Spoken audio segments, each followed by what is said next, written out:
The opinions and views expressed in the following program are those of the speakers and the host, and do not necessarily reflect those of Yoakley Scott Corporation and Your Sports Network.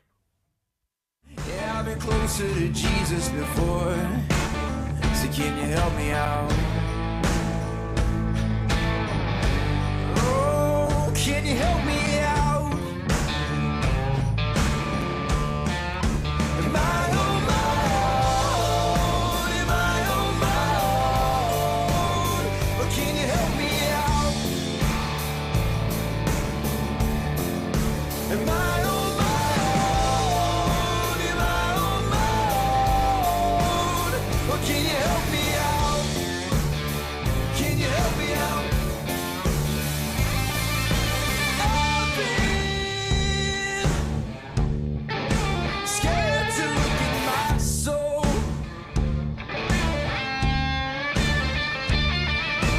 I've been afraid I would follow alone.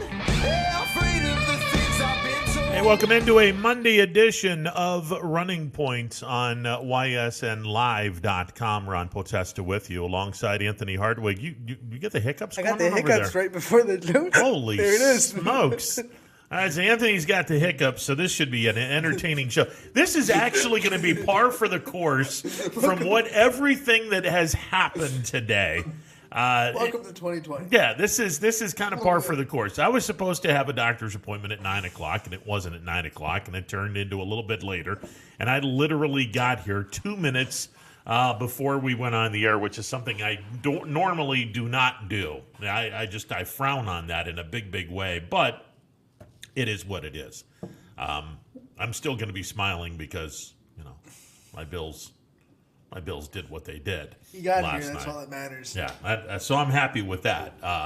However, during the course of the game last night, news broke of something that I'm not particularly pleased about, is the fact that the Cleveland Indians will be changing their name after the 2021 campaign. Now, I had thought, okay, if you're going to do this, you do this prior to 2021. You get your gear out immediately, as Anthony's trying to do a ancient Chinese secret Usually works. hiccup kind of a thing. We'll see if that happens. I feel like we have to have a pregnant pause here for you to go and just go from there. Apparently not. I think we're done. I think it worked. All right, we're good. All right, so I thought, okay, you'll do this in 2021. You get rid of the Indians. And hell, nobody was at the stadium anyway to watch the Indians. Get rid of it. Get your logo. Get all that stuff out right now. Get all that stuff out. If it's a really nice look, people are going to buy the hell out of it. And then the owner's going to have enough money to sign Francisco Lindor to a long-term deal because he's a free agent at the end of the 2021 season. So now I'm kind of...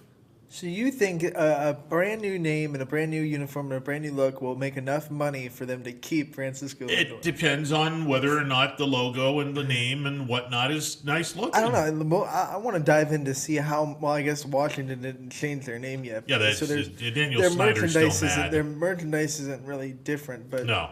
I'll be interested to see when they change their name how much they make out of their new. Because it's going to be like. There's a percentage that won't even buy it because they're so mad that the name's changed. Sure. They don't want to touch it. And then there's the fringe people that are like, oh, I guess it's still on my team. I better. But then, like, if Lindor does stay and they want a new Lindor jersey, they might look past the fact that it's not Indians. Well, look, at the end of the day, it's you're going to have to get used to it because, unfortunately, this is the era in which we are living in.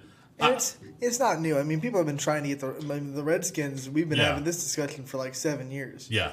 And what's the owner's name? Daniel Snyder. Yeah, he put his flag on the ground. We're not changing our name. He was stubborn about it until, the recent events the last couple of months kind of put pressure on everyone to kind of be a little bit more tight with that kind of stuff. And then the sponsor said, we're not going to sponsor the stadium unless you change it. Things like that happened that forced his hand and made them have to change the name. Well, so now the natural... It's not a new discussion, even though it feels new. Yeah. The natural progression now is Your boys are going to be changing their name soon.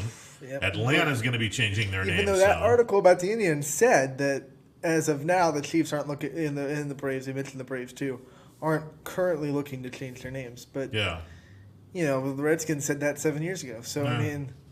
I mean, Do the Blackhawks change their name? no, because they have a partnership with the tribe, right? Yeah, and the Seminoles have a Seminoles partnership with I think the tribe. I think the ones that are named after a specific tribe or a specific group, those are going to be fine. It's the ones that have like the generic, So in other words, if you grease the group with money, everything is good. right? Because you feel Because like you're not really offended by the name. You feel like you're mutually helping Yeah. the other people, and like you're a Blackhawk. It's like we're literally saying that we're not an Indian, we're not a warrior, we're a part of your tribe. So it's I guess it goes off. I don't know. I can't speak on if it goes off well or not because I'm not a part of that person. I understood the direction they were going when they got rid of Chief Wahoo. Okay, caricature Especially figure. the old one. Well, the old one was the old one from the 40s was really horrible. The newer one that I grew up with, it's not good. I mean, it's a caricature, but it's not good. It puts those people in Native Americans in bad light. The modern one, it gets better, but it's still. Yeah, I could understand that. Getting rid of the name Indians, I'm not down with this at all. I don't agree with this one at all. I mean, there's nothing offensive about the word Indians. I don't believe there is. Now, So let me ask you something, and I'm not trying to take either side. yeah, because- okay, that's fine. But if let's say we had a Native American person sitting there, he was a guest host. Yes, Would you call him an Indian? I'd call him whatever he wanted me to. No, I know, whatever but would you say, hey, what's it like being an Indian? Or would you say, what's it like being a Native? And you know what I mean? Like, Yeah. that's where I got to go. Like, if I was talking to a person of that group, would I call them that to their face? And if the answer is no, then you got to look at why would we call a team that? And then you got to kind of go from there. Native Americans, Indians, tomato, vegetable, something way the hell away from here. No, I mean now when you hear someone say Indians, it's not Native Americans, it's the people from India. Right, because you're Indian, you know? Yeah. So, but the reason that name stuck, of course, is because it was a lot easier to do all the stuff that we did in the 1800s when they were Indians, and sure. it was a lot easier to accept for the public. Yeah. You know? Yeah. They're not Native Americans, so it's okay. Yeah. You put an American in front of that, and then all of a sudden, maybe the public doesn't exactly like what we're doing, and it's not acceptable. Well, unfortunately, the people that should have been asked about this Weren't. And those are the very same people that should have all the decision on this because they're the very same people that were offending. So, if you're not talking to any Native Americans and they're, let's say that 9 out of 10 of Native Americans said, we don't care about, if you want to call us Indians, that's fine. We've been called worse for the last, 300 years. So, I mean, I don't know. All I know is you have a decision to make, and this is an opportunity for this baseball team to come up with a new logo, a new nickname, and all the while, if it looks good, make some significant money when people start purchasing the gear. Now, I don't know if this is going to be enough for the owner to sit back and go, you know what, knowing that our gear is going to be fine, we're going to sign Lindor to a long-term deal. I don't think one has to do with the other right now. I just think that right now the Indians were pressured.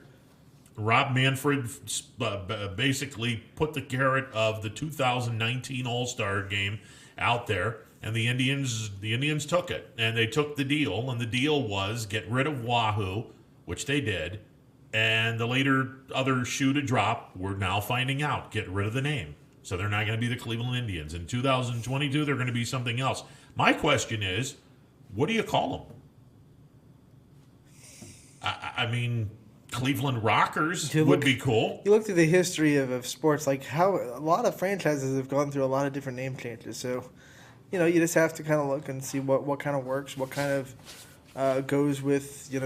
I don't want any kind of guitar in the logo. I feel like that would be the All-Star logo was ridiculously nice. I loved that logo. But I think it would be wise, even though earlier when this kind of first dropped in the middle of the summer, we were all like, let's just call them the Tribe or something.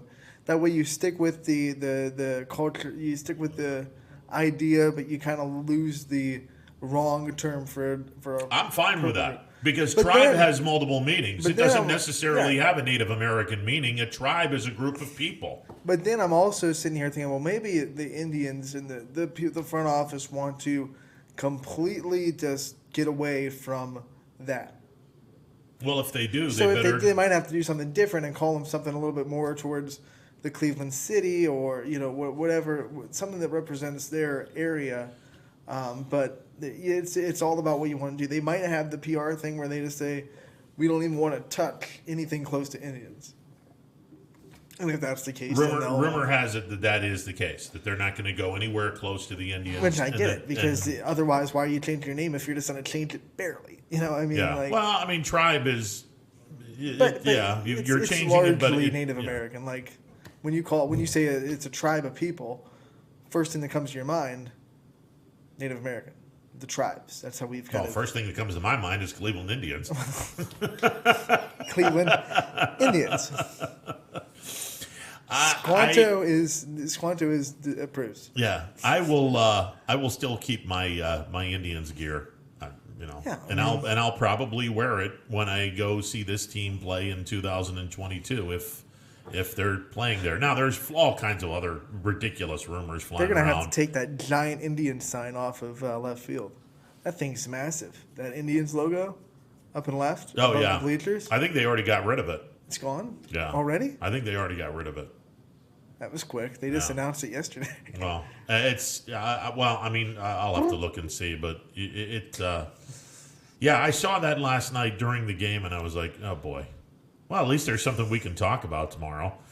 So Well, there's there it a lot is. of basketball to talk about. Yeah, over the absolutely. weekend, too. Yeah, absolutely. So we don't want to short our local stuff and the people that were on YSN this weekend. No, definitely not. And, I was. You had a couple games. Yeah, I was at Crestview for 3 straight Mm-hmm. nights. Did the girls' game on Thursday. They won. Did the boys' game on Friday. They won.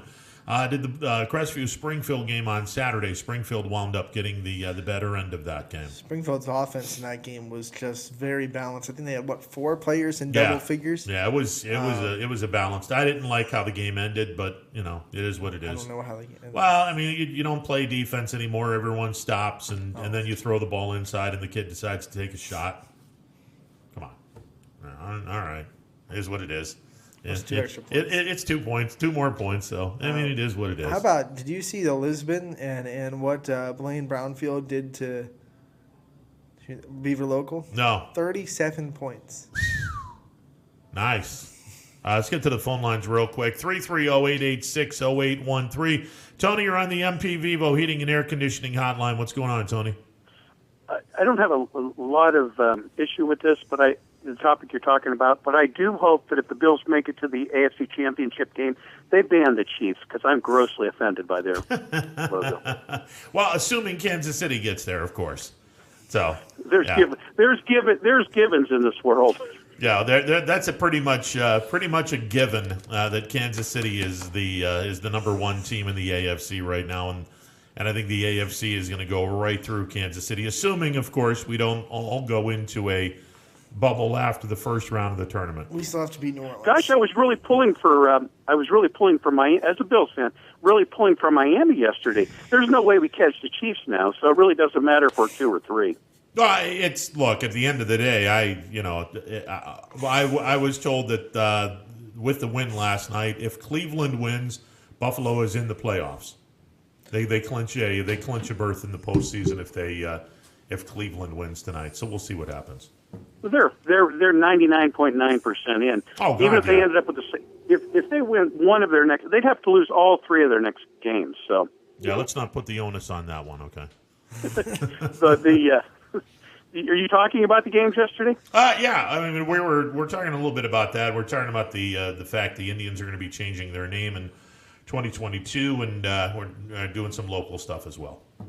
Well, let me comment real quick, and I'm not offended anyway. I really don't care. Is that a bad position to take on this Indians thing? No. I mean, it's it's more gear that I'm going to have to purchase, and at the end of the day, I'm not a fan of the nickname. I'm a fan of the baseball team. So whatever the baseball team. Now, if the baseball team decides to have a ridiculously stupid name, okay, I'm going to be a little disappointed by that. The Cleveland Potestas? Well, that wouldn't make any sense. Cleveland Lake Cruisers? Yeah, that just no. No. I went to Miami of Ohio, and for about 6 months, I couldn't have been any more angry that they changed the name Redskins to Red Hawks. For about 6 months. You know what? I've never thought about it since. So what's it really matter? No, exactly. I mean, at the end of the day, if it's a Cleveland baseball team, I'm going to root for them. I'm a little disappointed that it's not going to be the Indians, but, I'll get over it.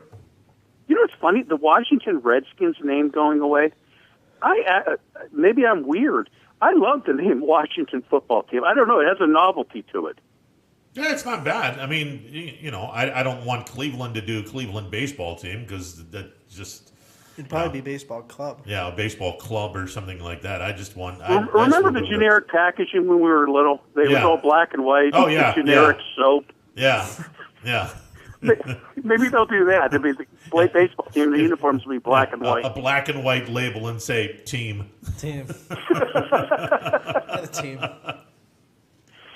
Yeah, real quick on football. Then I'll let you get back to this topic because that seems to be what you're talking about. Boy, the Chiefs are a good team. Oh, they are. There's no two ways about it. I'm sorry, the Kansas City football team. Yeah, not yet. No two ways about it. They're a solid team, and the AFC goes through them, and I hopefully, fingers crossed, Buffalo gets another opportunity with them. What did you think of the Buffalo game last night? I thought the first half was filled with things that they needed to adjust, and they did. And the second half was as brilliant as I've seen. And that's a damn good Steelers defense that just got gassed at the end because Buffalo's defense just swarmed and dominated Buffalo's offense. The adjustment to address Cam Hayward versus Watts was a great idea. Yeah, it's just at the end of the day they did the adjusting at halftime. I thought Brian Dable was a little too conservative in the first half, and then they made the adjustments. And when they made the adjustments, man, they took off. That was a fun second half. It really was. They potentially have a really good offense, and their defense is finally showing their potential. This would be, what do you think of them, Anthony? What do I think of them? I think they're solid. I would say if do you have any trepidation about meeting them? I'm sure you have trepidation about playing anybody, but honestly, I know that you guys just beat the Steelers, but I'm still, as a Chiefs fan, I'm more scared of the Steelers just because of the matchup. I think they match up a lot better, and the fact that we already beat the Bills. I just think the Steelers would be a little bit harder for us to match up at what level? Like their pass rush would be a little bit better, harder for us to handle. The Steelers can get to Mahomes without blitzing, which is the key.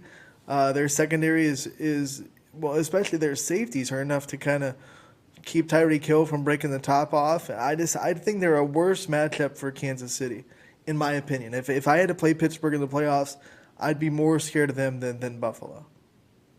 Yeah, but blitzing, getting to Mahomes with any number of guys is just going to force him out of the pocket and make a left-handed throw 15 yards down the field for reception. Yeah. I mean, it's tough to contain that kid. Yeah, I mean, he's very good. The 49ers did it for 3.5 quarters in the Super Bowl, and then all of a sudden it stopped. But it's possible. You just have to do it for the 4 quarters instead of doing it for 3.5. Let me throw one more thing out. There's a few guys on the Bills, and I don't want to name them, who are starting to realize some of their potential. They're not there yet, and I don't want to have a debate about it right now. But there's also a guy that's on the bench right now who takes the top off of all defenses, and that's John Brown, who'll be back potentially next week, if not the week after. John Brown's a burner, and you have to account for him every play. You are not going to stop the Chiefs from scoring and putting big numbers on the board. And the Steelers cannot put big numbers on the board. We can agree with that, right? Well, right now, absolutely. Right now, their offense is very limited. It's not performing very well. It did earlier in the year. Last few weeks, they have not played very good football. But remember, it was their third game in 12 days. That's true, and we talked about that. I mean, Buffalo winning had a lot to do with the third game in 12 days, and I mean, let's see what they do the rest of the year. I'm still not counting them out to win the division, although right now, you're welcome, Browns fans. That division is in play, especially if Cleveland beats Baltimore tonight. The Steelers still have to lose again. That's true. In which they could lose to Cleveland. They could lose to the Colts. They could lose to Cleveland. So it's the division. If Cleveland wins tonight, that division is now officially in play. One more point of the Bills, and I'll get up. The first half of the game, I sat there, and I'm sure some people were thinking, and maybe I was thinking of it, make the comment that this feels like playoff football. And I was kind of I didn't know about that. It just felt weird. But in the second half, I realized it wasn't, in my opinion, it wasn't playoff football. It was just a team that was really flat, and that was the Bills at that time. And they weren't addressing that defense the appropriate way at that time. Well, I mean, I think that Pittsburgh had a lot to do with Buffalo looking pretty flat in the first half. And not to mention the fact that, the halftime numbers were completely unbalanced. I mean, Allen had 23 passes. They only ran the ball 7 times. That's not Bills football.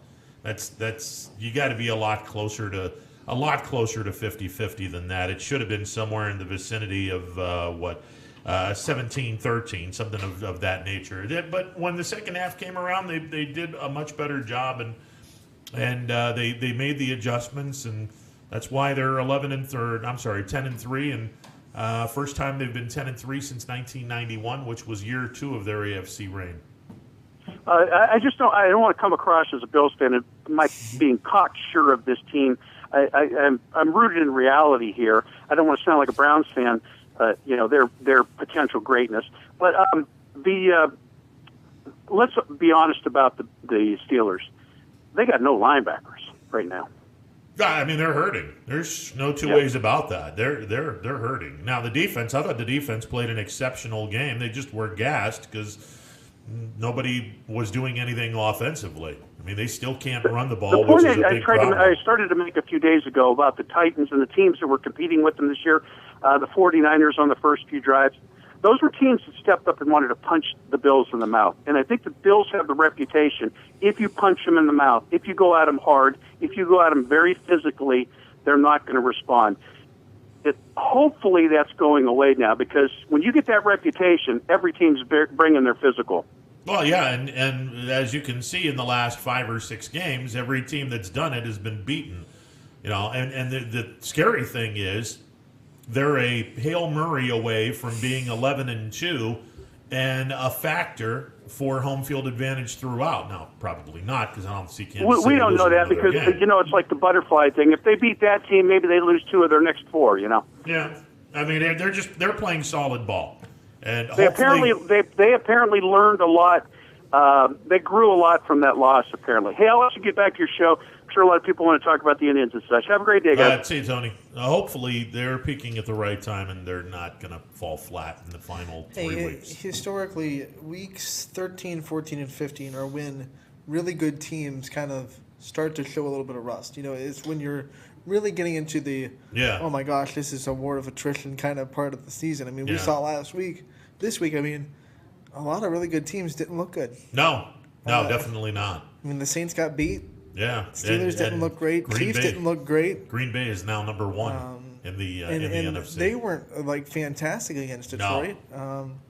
So a lot of teams right now are just it's week 14. It starts to catch up with you, but Lombardi trophies are not raised on week 14. No. So, you got to go through the playoffs too. So hopefully the Browns win tonight. Buffalo gets into the playoffs. The AFC North becomes a in play, and we'll have some fun. All right, onward. Over the weekend, some basketball and some good basketball at that. I know that, as I mentioned, the Crestview boys went 1-1. Saw that. Poland was who did Poland play on Friday? They had a tough South Range. Yeah, they had a tough game against And South Range, and they won. They won, and it was those two defenses that are so good. I mean, Ken Grisdale, John Cullen, both very defensive-minded coaches, and it was 22-12 at halftime. I mean, the defenses were not letting up. But Christian Colissimo for Poland, he stepped up and made some really big shots, especially in the third quarter. The offense has kind of picked up a little bit, just enough to give Poland, enough room where they didn't have to worry about South Range coming back. And unfortunately for Poland, they had 2 or 3 kids get hurt in that game as well. So it definitely took a toll on them. We definitely hope that those kids are good to go in the future because they were both seniors. So, yeah, knock on wood, everything is okay and they're back. But it took a toll. Physical games like that, they take tolls. No question. And I mean, call me crazy, but I kind of like seeing a high school game in the low 50s, high 40s, where defense is being played. And there's a difference between defense being played and kids missing wide open shots. Honestly, it was a little bit of both. I mean, it's early in the season. There was a lot of turnovers just because it was sloppy and it wasn't in sync. And a lot of these, especially for South Range, a lot of new faces. A lot of these kids aren't exactly varsity experienced. So it came with a lot of turnovers and a lot of sloppiness. But I also attribute that to the great ball pressure and discipline that the defense had. So it was a little bit of both. It wasn't like terrible offense, like, oh my gosh, I can't believe it. But it wasn't like the best of the best defense, and these offenses are doing everything they can and just can't get anything to go. I talked a little bit about last week about teams that if they're good, they should load up a non-conference schedule, or if they're playing in a really, really tough league, play a couple of tough non-conference opponents. South Range is in a league in which they're playing mostly D2 teams. Right. So you don't necessarily have to load up your non-conference schedule, but make it competitive. And they still do. I mean, they still get Canfield, who's on a down year this year, but usually, I mean, they're really good, and you can't help it if one of their years that you're under contract, they're having a down year. So that's a good schedule. They've played West Branch. They're going to play Mooney twice, I believe.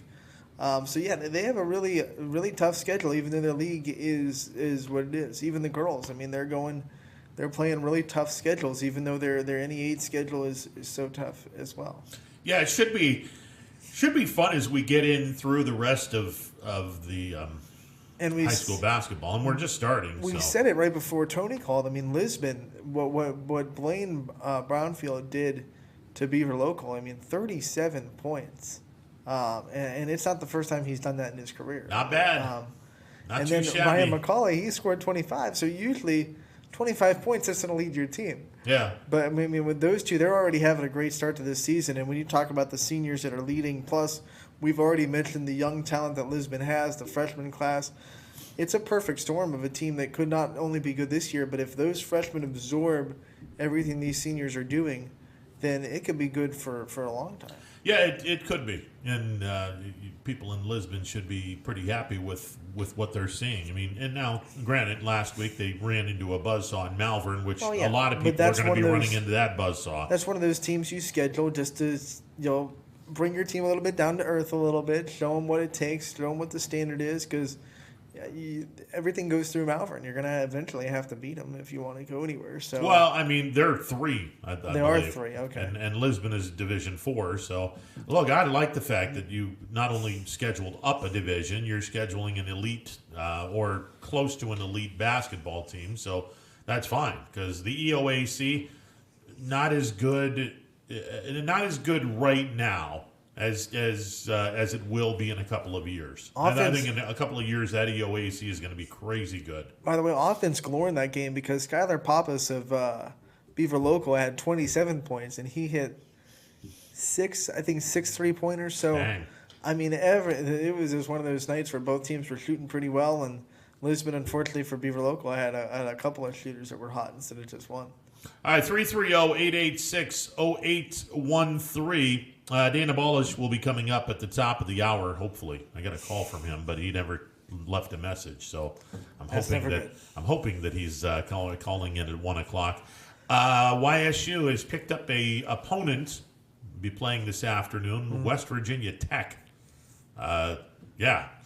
Didn't know that existed. Neither did I until I get a phone call. They played last night too, right? Because I saw it. Yeah, they played yesterday against Binghamton. Came from behind, beat Binghamton. Both Quisenberry and my mind's drawing a blank. Nas Bohannon. Good God, right. Ron. Nas Bohannon and Darius Quisenberry had a really nice afternoon for the Penguins. So West Virginia Tech. Yeah, West Virginia Tech. Okay. Not to be confused with West Virginia.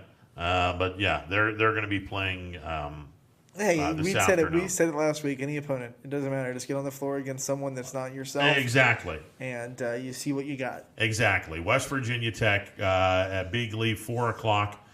Game time, and the Penguins will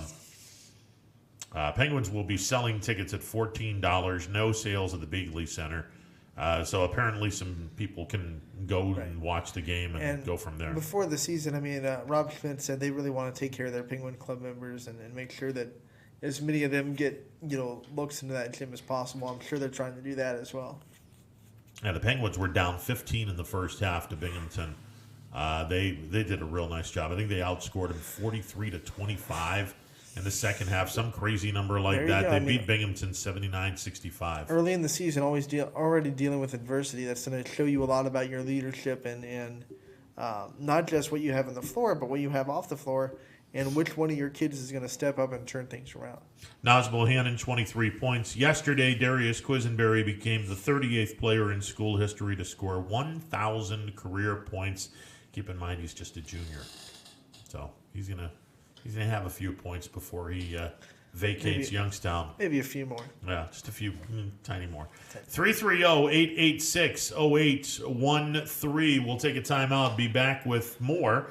It is a Monday edition of Running Point presented by Greenwood Chevrolet on Mahoning Avenue in Austintown. 21 News. Let's get right to our top story tonight. More experienced reporters. A new Wilmington restaurant. GM Lordstown. Telling more local stories. We'll look at efforts. Boy is recovering from a broken. Around our valley. Community in Niles. We are here in Youngstown, right up.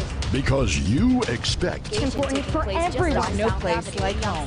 More local news. In Mercer County Court. 21 News is our valley's #1 local news. Welcome home to a home made homier with Baird Brothers Fine Hardwoods. Inspiration starts at BairdBrothers.com and is turned into reality when high-quality hardwoods are delivered right to your home. Baird Brothers has the latest design trends, shiplap and skinny lap interior siding, antique oak rustic flooring, and, well, you'll find them all at BairdBrothers.com. Ordered easily, delivered conveniently, enjoyed comfortably. BairdBrothers.com. Attention football fans, order Coca's Pizza tailgate package for only $54.99. You'll receive 24 slices of our delicious cheese pizza, 20 jumbo wings, and 2 of our famous foot-long pepperoni rolls. Coca's Pizza, we serve it hot. Hi, this is Tommy Clem, owner of WRS Insurance Solutions. WRS Insurance Solutions is a local independent agency that specializes in life, Medicare, long-term care, and disability products. Call us at 330-953-3722 or visit us at wrsinsurancesolutions.com to learn more. Good luck to all the student athletes in the Valley. Your Armstrong services are more important than ever. There are more and more connected devices in the home these days. To get the most out of your experience, you need a network that is always getting better. You deserve superior performance, and that's what Armstrong offers every day. Whether you're working from home, enjoying your favorite content together, or simply catching up while apart, count on Armstrong to keep you connected to what matters most.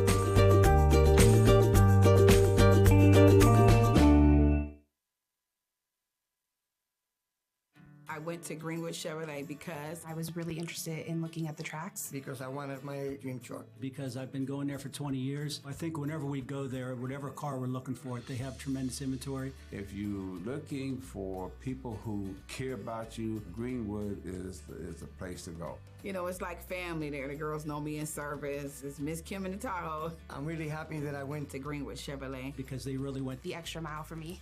Now we're going the extra mile for you, only at Greenwood Chevrolet. For heating, cooling, and indoor air quality, the Mahoning Valley trusts MP Vivo Heating and Air Conditioning, offering worry-free repair, service, and installation. Call MP Vivo today for a free estimate. MP Vivo Heating and Air Conditioning. We're your energy-efficient experts. Monday edition of Running Point on ysnlive.com. Ron Potesta with you alongside Anthony Hartwig. The MP Vivo Heating and Air Conditioning hotline open for business.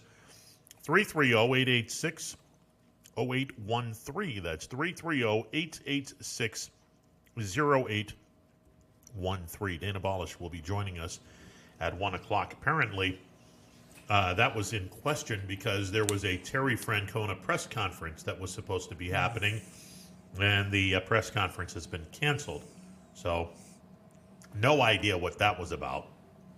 Well, they released yesterday they're going to change the name. I'm sure Terry Francona wanted to get out in front of it and just talk about his feelings towards it because, he was one of the first person they asked this summer when it came out that they were talking to Native Americans and they were trying to estimate where they were, and they asked Terry Francona about it right off the bat. So I'm sure he kind of wanted to get ahead of it and just kind of, give his thoughts about, the name change and what the team feels about it and everything like that. Well, and it's going to be, like I said, it's going to be interesting to see how the fans of this baseball team react.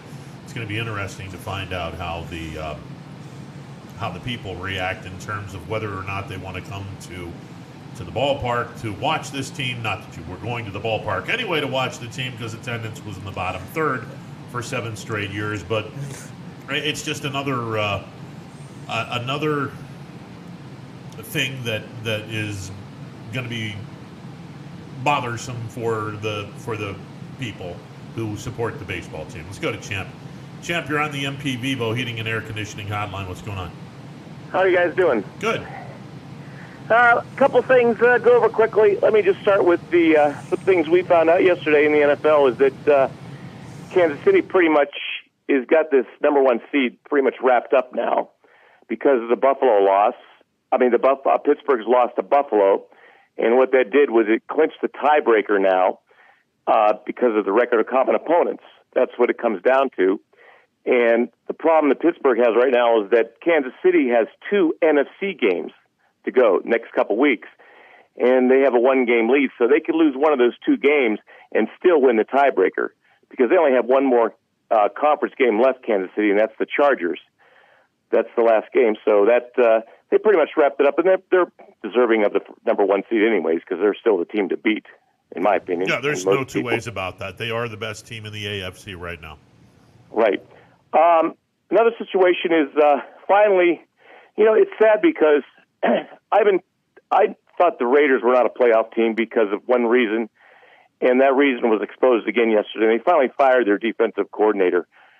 And it's a shame because their offense is good enough to make the playoffs, but their defense, I don't know if I've seen such bad defense in the last 2 years in the Raiders. It's just a horrible defense, and they had to make the change. But they obviously need to get a defensive coordinator in there because they have a lot of talent on offense. They're young, and it's a shame because when you're averaging 29 points a game, and your defense is giving up more than that, that's sad. And so I don't know where they go from here. Greg Williams is available. Just yeah, let you know. Yeah, right. Yeah, yeah. I think I got a better chance of getting that job instead of this guy. But anyways, so that's where they're at right now. But here's an interesting scenario: the Raiders lost yesterday, and obviously their playoff hopes were damaged severely. However, the one thing the Raiders have in their favor is that they have 3 games left. They play Chargers on Thursday night at home, and then they have a home game against the Miami Dolphins, and then they play at Denver. And if they win those 3 games, which possibly they could, although defensively, who knows, they would finish with an 8-4 conference mark, which would be the best of all the wild card participants. Now, the problem is, who can they beat out? Well, the obvious is Baltimore. Baltimore right now is 7-5. If Baltimore loses tonight to Cleveland, the best they can finish is 10-6. So I guess what I'm saying is if Baltimore loses tonight and the Raiders win out, the Raiders are in the playoffs. That's a simple formula. But because I don't think Baltimore's going to lose to Jacksonville, the Giants, or Cincinnati. This is the best chance. If Baltimore wins tonight, then the Raiders are in deep, deep trouble because they got to hope that Tennessee or Indy loses too. The scenarios are not good. But the Browns win tonight and the Raiders win out, they're in. Although I don't think they deserve to be in the playoffs with this defense. But interesting how I'm a huge Browns fan right now.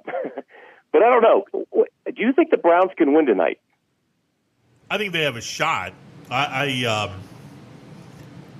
don't know which team is going to show up. That's the problem. I don't think any of the problems we saw in the Ravens go away just because they beat the Cowboys.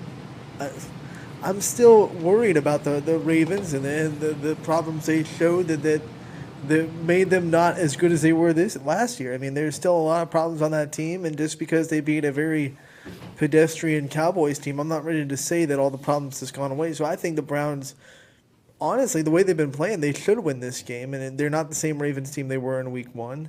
Lamar Jackson has proven in big games when they really need a win. He doesn't show up. He doesn't show up.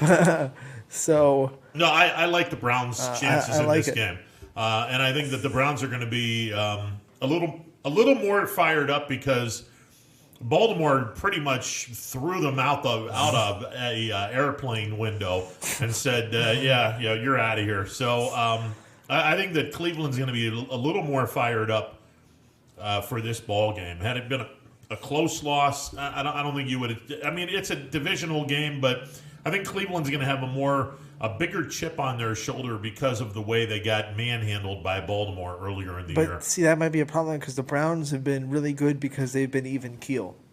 So if they get a little bit too emotional and then all of a sudden they start to make those Brown mistakes where, Baker tries to do too much or, someone gets a personal foul on defense because they're a little bit too emotional, they got to stay even keel. I know they got blown out by the Ravens, and everyone doesn't like the Ravens. It's a divisional opponent.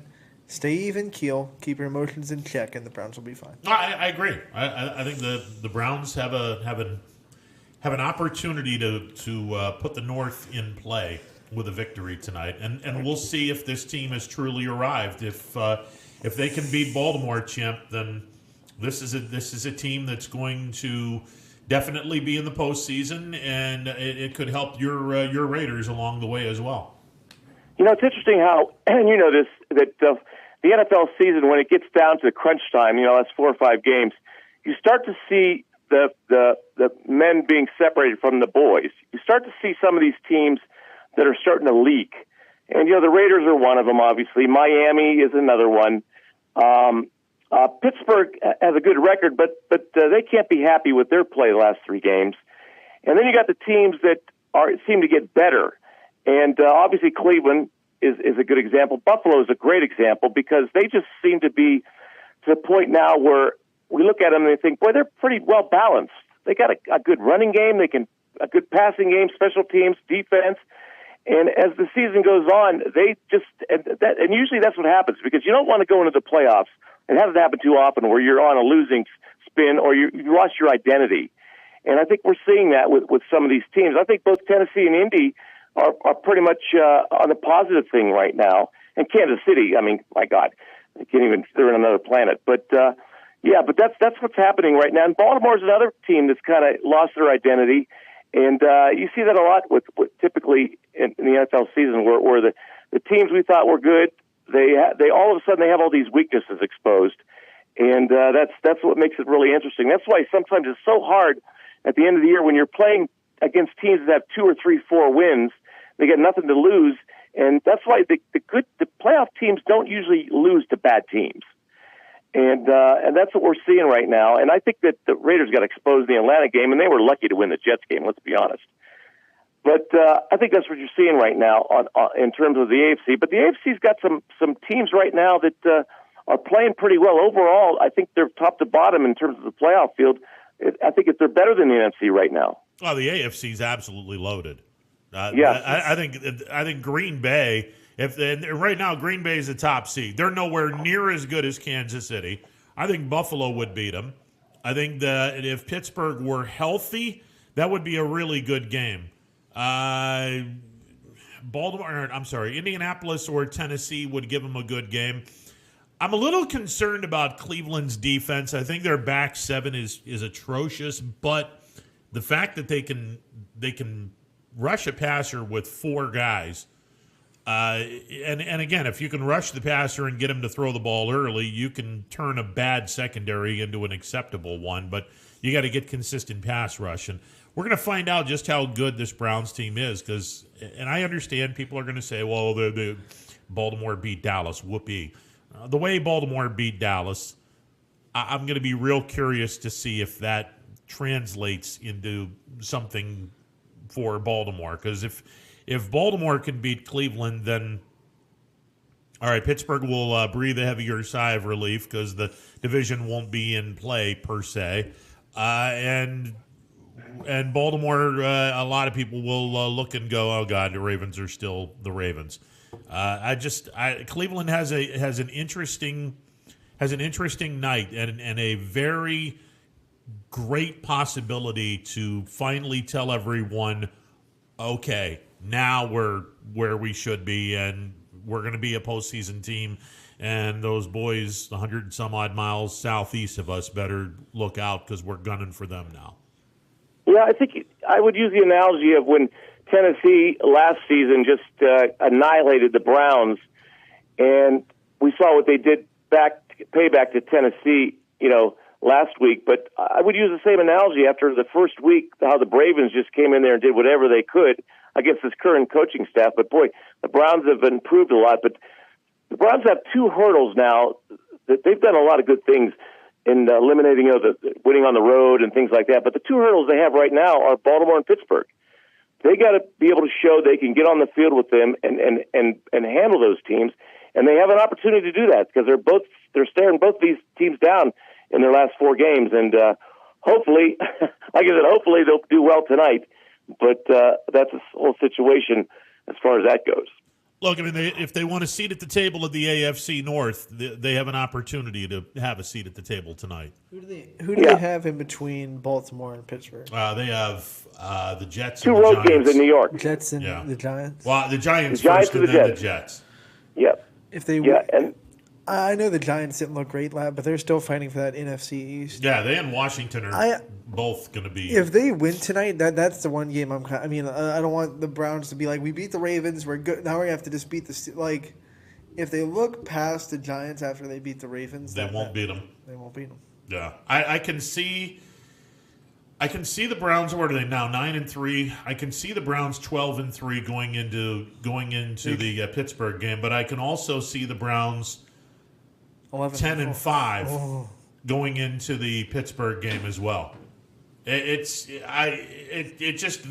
game tonight is going to tell me whether or not this team is ready for the bright lights. And Last year they clearly now weren't. You have to wonder, if the Browns don't win out and the division's not on the line, Pittsburgh probably won't play their people against Cleveland. Or some of their people. No, I mean it'll be interesting. Because the one seed's kind of gone. Yeah, the one is now gone. But that division, like I said, if Cleveland beats Baltimore, that division's now in play. But if they lose to Baltimore, but then win the rest of their games before Pittsburgh, all of a sudden, they're still fighting for a playoff spot, but the Steelers aren't fighting for anything. No. So that game becomes a lot less interesting. This is true. Can I move to the thing we call college football? Oh, jeez. At your own risk. I got to tell you, that LSU Florida game, and thank God, the Saturday afternoon football games were horrible, by the way. I think I put in a tape of reruns of Punky Brewster. It was so bad. LSU but the Saturday night games were entertaining. LSU just opened the door wide open for Ohio State and said, go in. Because now, we were talking last week. Now there's no one. No, there isn't anybody take Ohio State's spot. I mean, what are you going to do? If Ohio State wins, there's no one that can take their spot. What are you going to do? You're going to tell me that Texas A&M deserves a spot? Texas A&M got beat by Florida. Right. Case is closed. You're out. See you later. Florida lost on a thrown shoe. So I couldn't believe that when I saw it. I was like, what are you doing and why?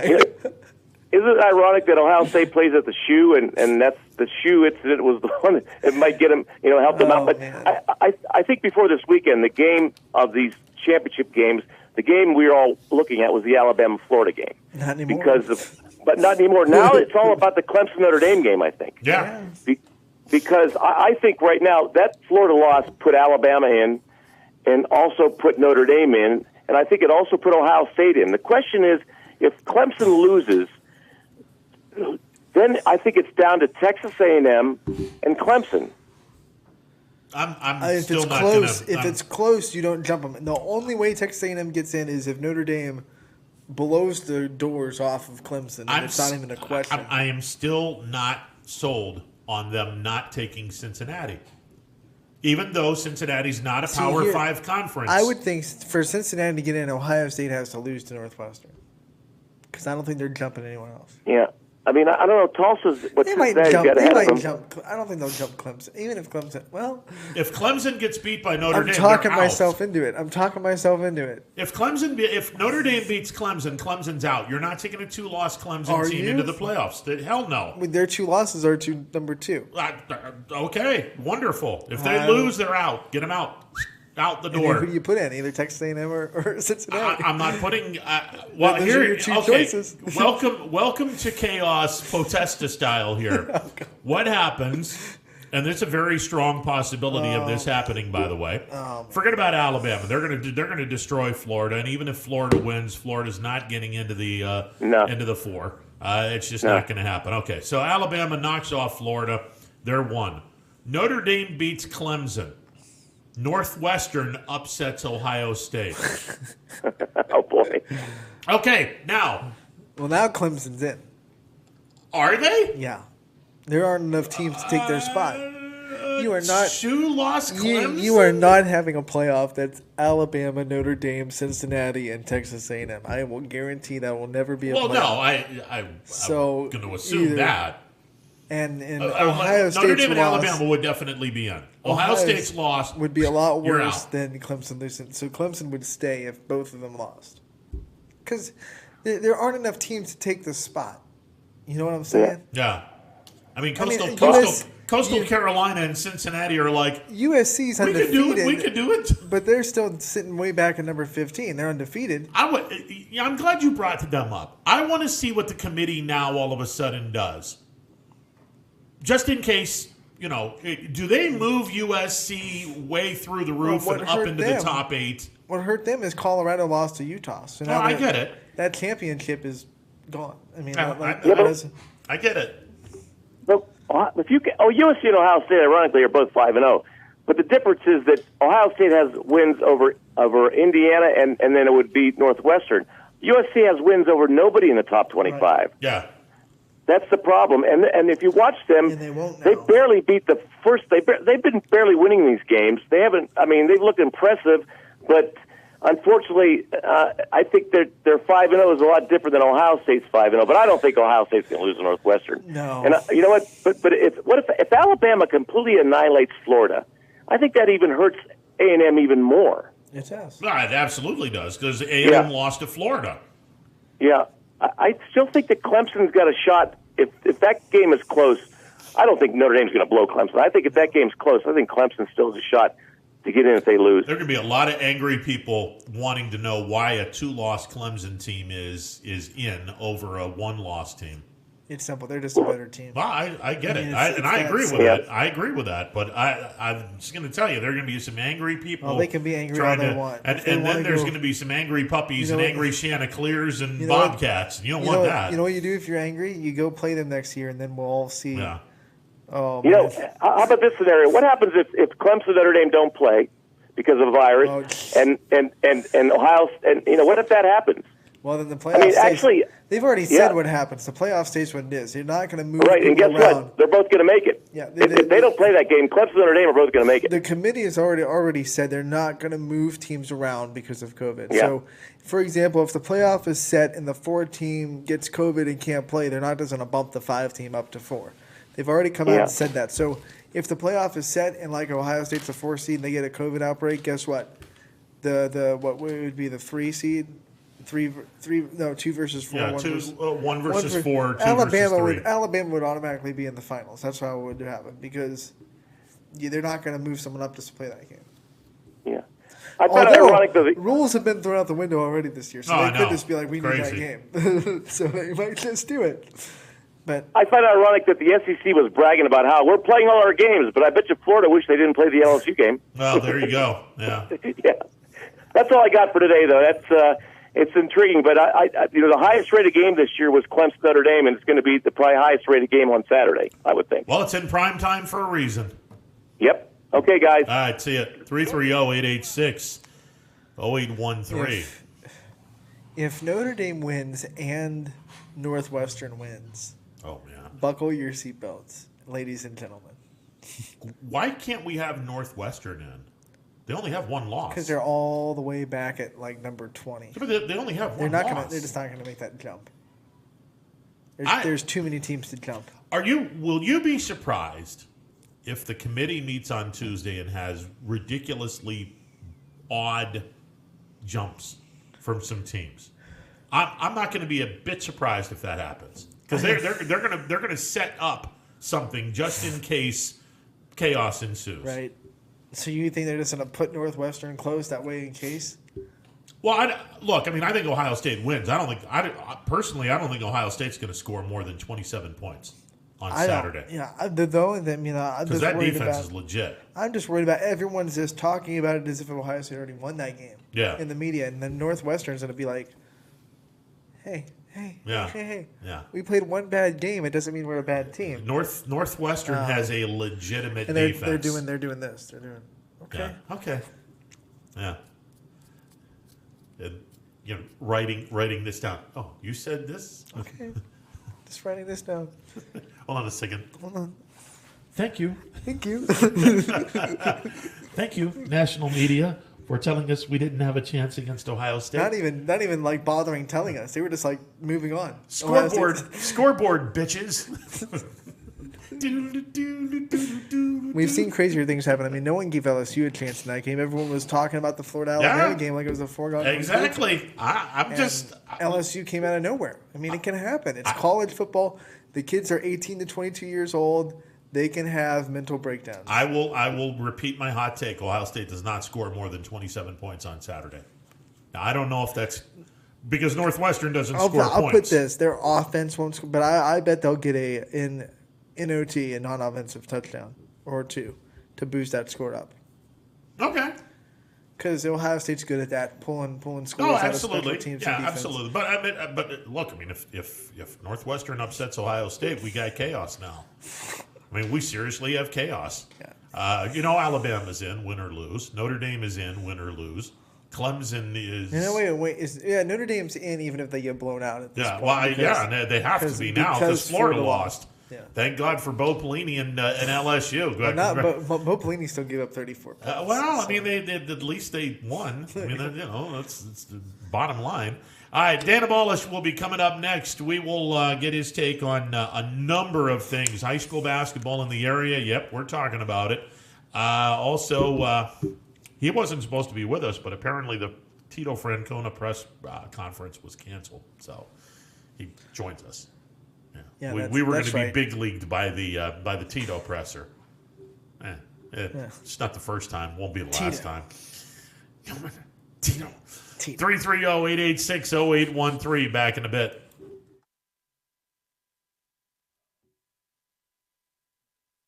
It's storm season. I think we're under the gun for some heavy storms over the next couple of hours. And Storm Tracker 21 is ready. This is probably the one we're keeping a closer eye on. On air. And locally, we're going to have a lot of eyes on our area. Online. All right, let's talk high-risk FUTURECAST and the timing of this weather. On social media and on our app. Rain will come and go tomorrow. There'll be some dry intervals. Stay ready with Storm Tracker 21. The severe weather threat now through around sunset this evening. Hi, I'm Colin Chupa. And I'm Kelsey Clem from K-Squared Marketing. Our boutique marketing firm specializes in media planning and buying, public relations, event marketing strategies, and strategic sponsorships. We can integrate our services with your existing game plan, or we can be your entire marketing team. Your goals, our game plan. Let's win together. Call K-Squared Marketing at 330-623-2730 or visit ksquared.marketing to learn more.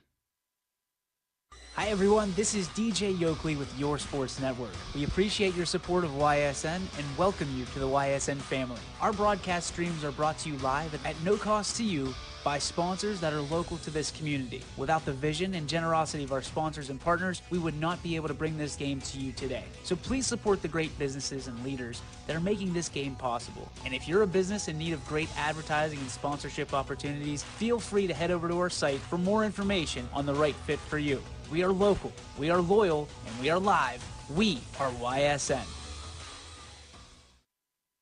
Ah, the details. Baird Brothers Fine Hardwoods is one fine ride. Perfect cornering, superb handling, sporty and stylish, power to spare, plus awesome mileage. Yeah, jaw-droppingly beautiful lines and well appointed with luxurious trim. Put more oomph in your life and start beholding the molding. Find your home's fine hardwood at BairdBrothers.com. No matter what the weather, be prepared with a reliable, efficient Rude gas furnace or air conditioner from MP Vivo Heating and Air Conditioning. Call your energy efficient expert, MP Vivo, today for a free estimate. Here at MP Vivo, we rely on Rude, and so should you. Welcome back to a Monday edition of Running Point on YSNLive.com. Ron Potesta with you alongside Anthony Hartwig. Let's go to the MP Vivo Heating and Air Conditioning hotline where we find Dana Balish. Dana, how are you today, sir?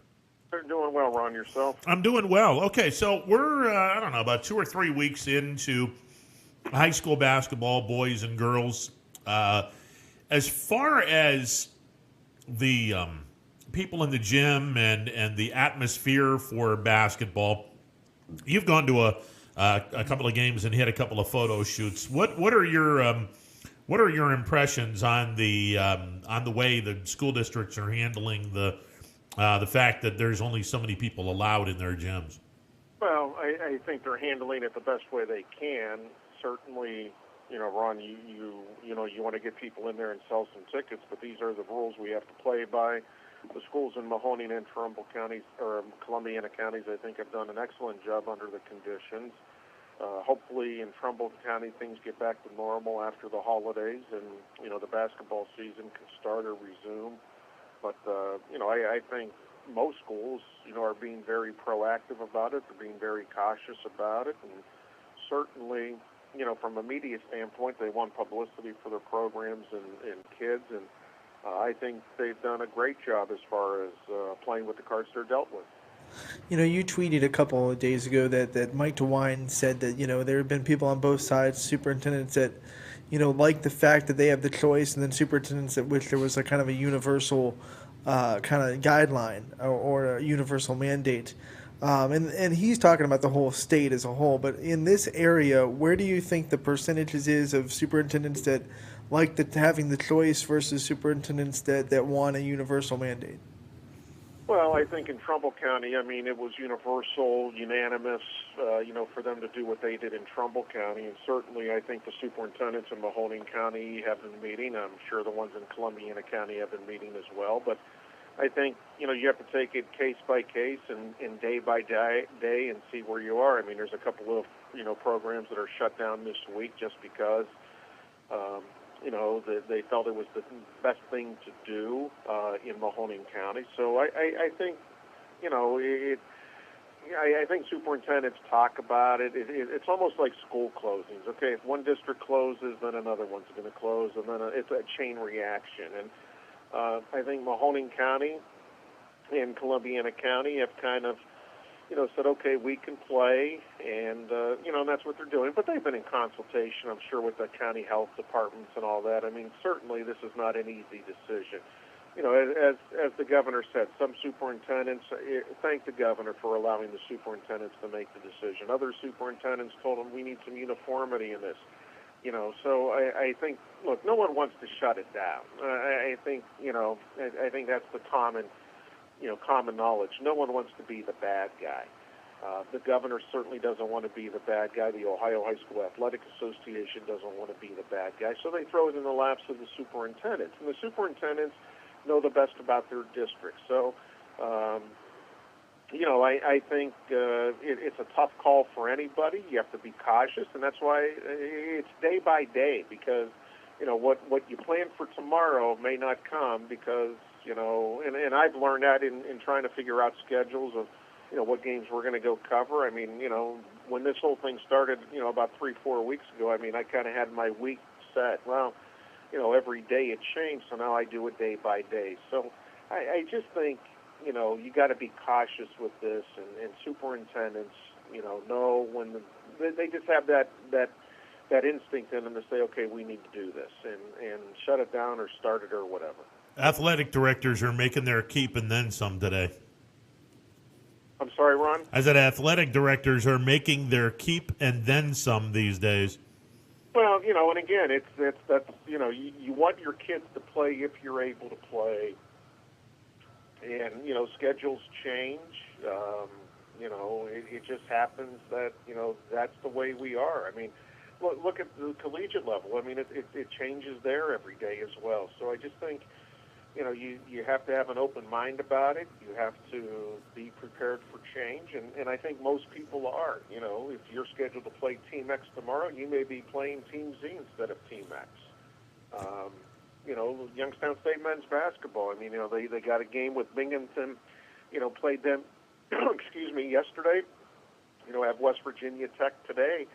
I don't think they'll play any more games this week, but it's just you got to play games, to get ready for conference play, and you want to play games to get ready for tournament at the high school level. Dan, is this the last game for Youngstown State before conference play on what would that be, Saturday against Northern Kentucky? Well, Ron, I think you played a game yesterday. You traveled 6 hours to get back. You have an afternoon game today. I would think playing back-to-back days, I don't know if you could play another game this week. That would be my guess, but, Coach says he wants to play, 4. Now, you're going to play Saturday and Sunday back-to-back, so, excuse me, I would think if you're going to play one more game, you got to play it on Wednesday if you're going to do that. I don't think they're going to play another game, but if they are, I would think you'd have to play it on Wednesday, then get ready for league play.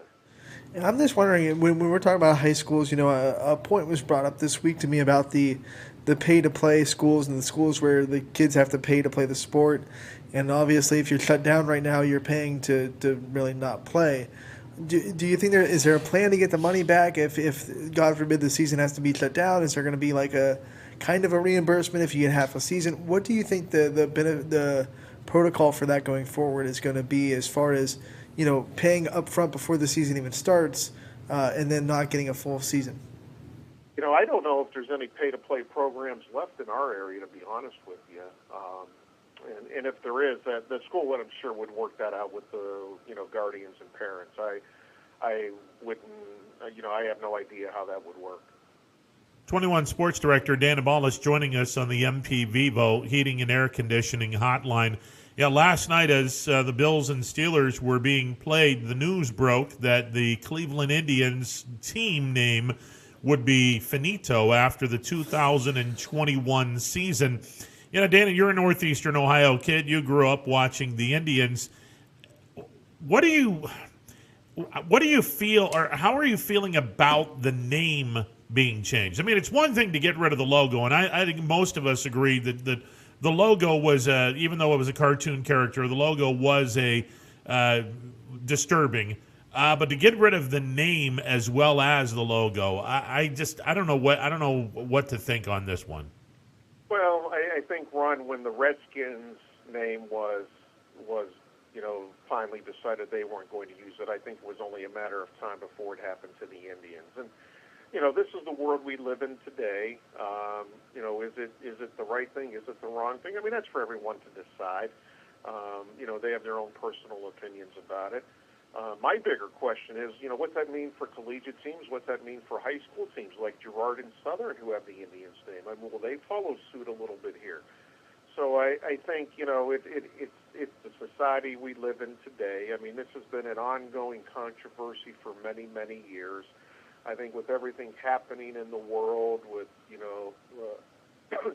racism, and it's probably the right thing to do right now, is my opinion. I just think, Because if you don't do it, then I just think you're asking for more problems. More people will get on board with it. The Redskins did it, so I think if the Redskins, would have held serve, so to speak, maybe the Indians would have done the same thing. I mean, look, I'm heading into 30 years of doing this, and it's going to be, I'm going to slip sometimes and say the Indians. I mean, it's just, the nature of it. So.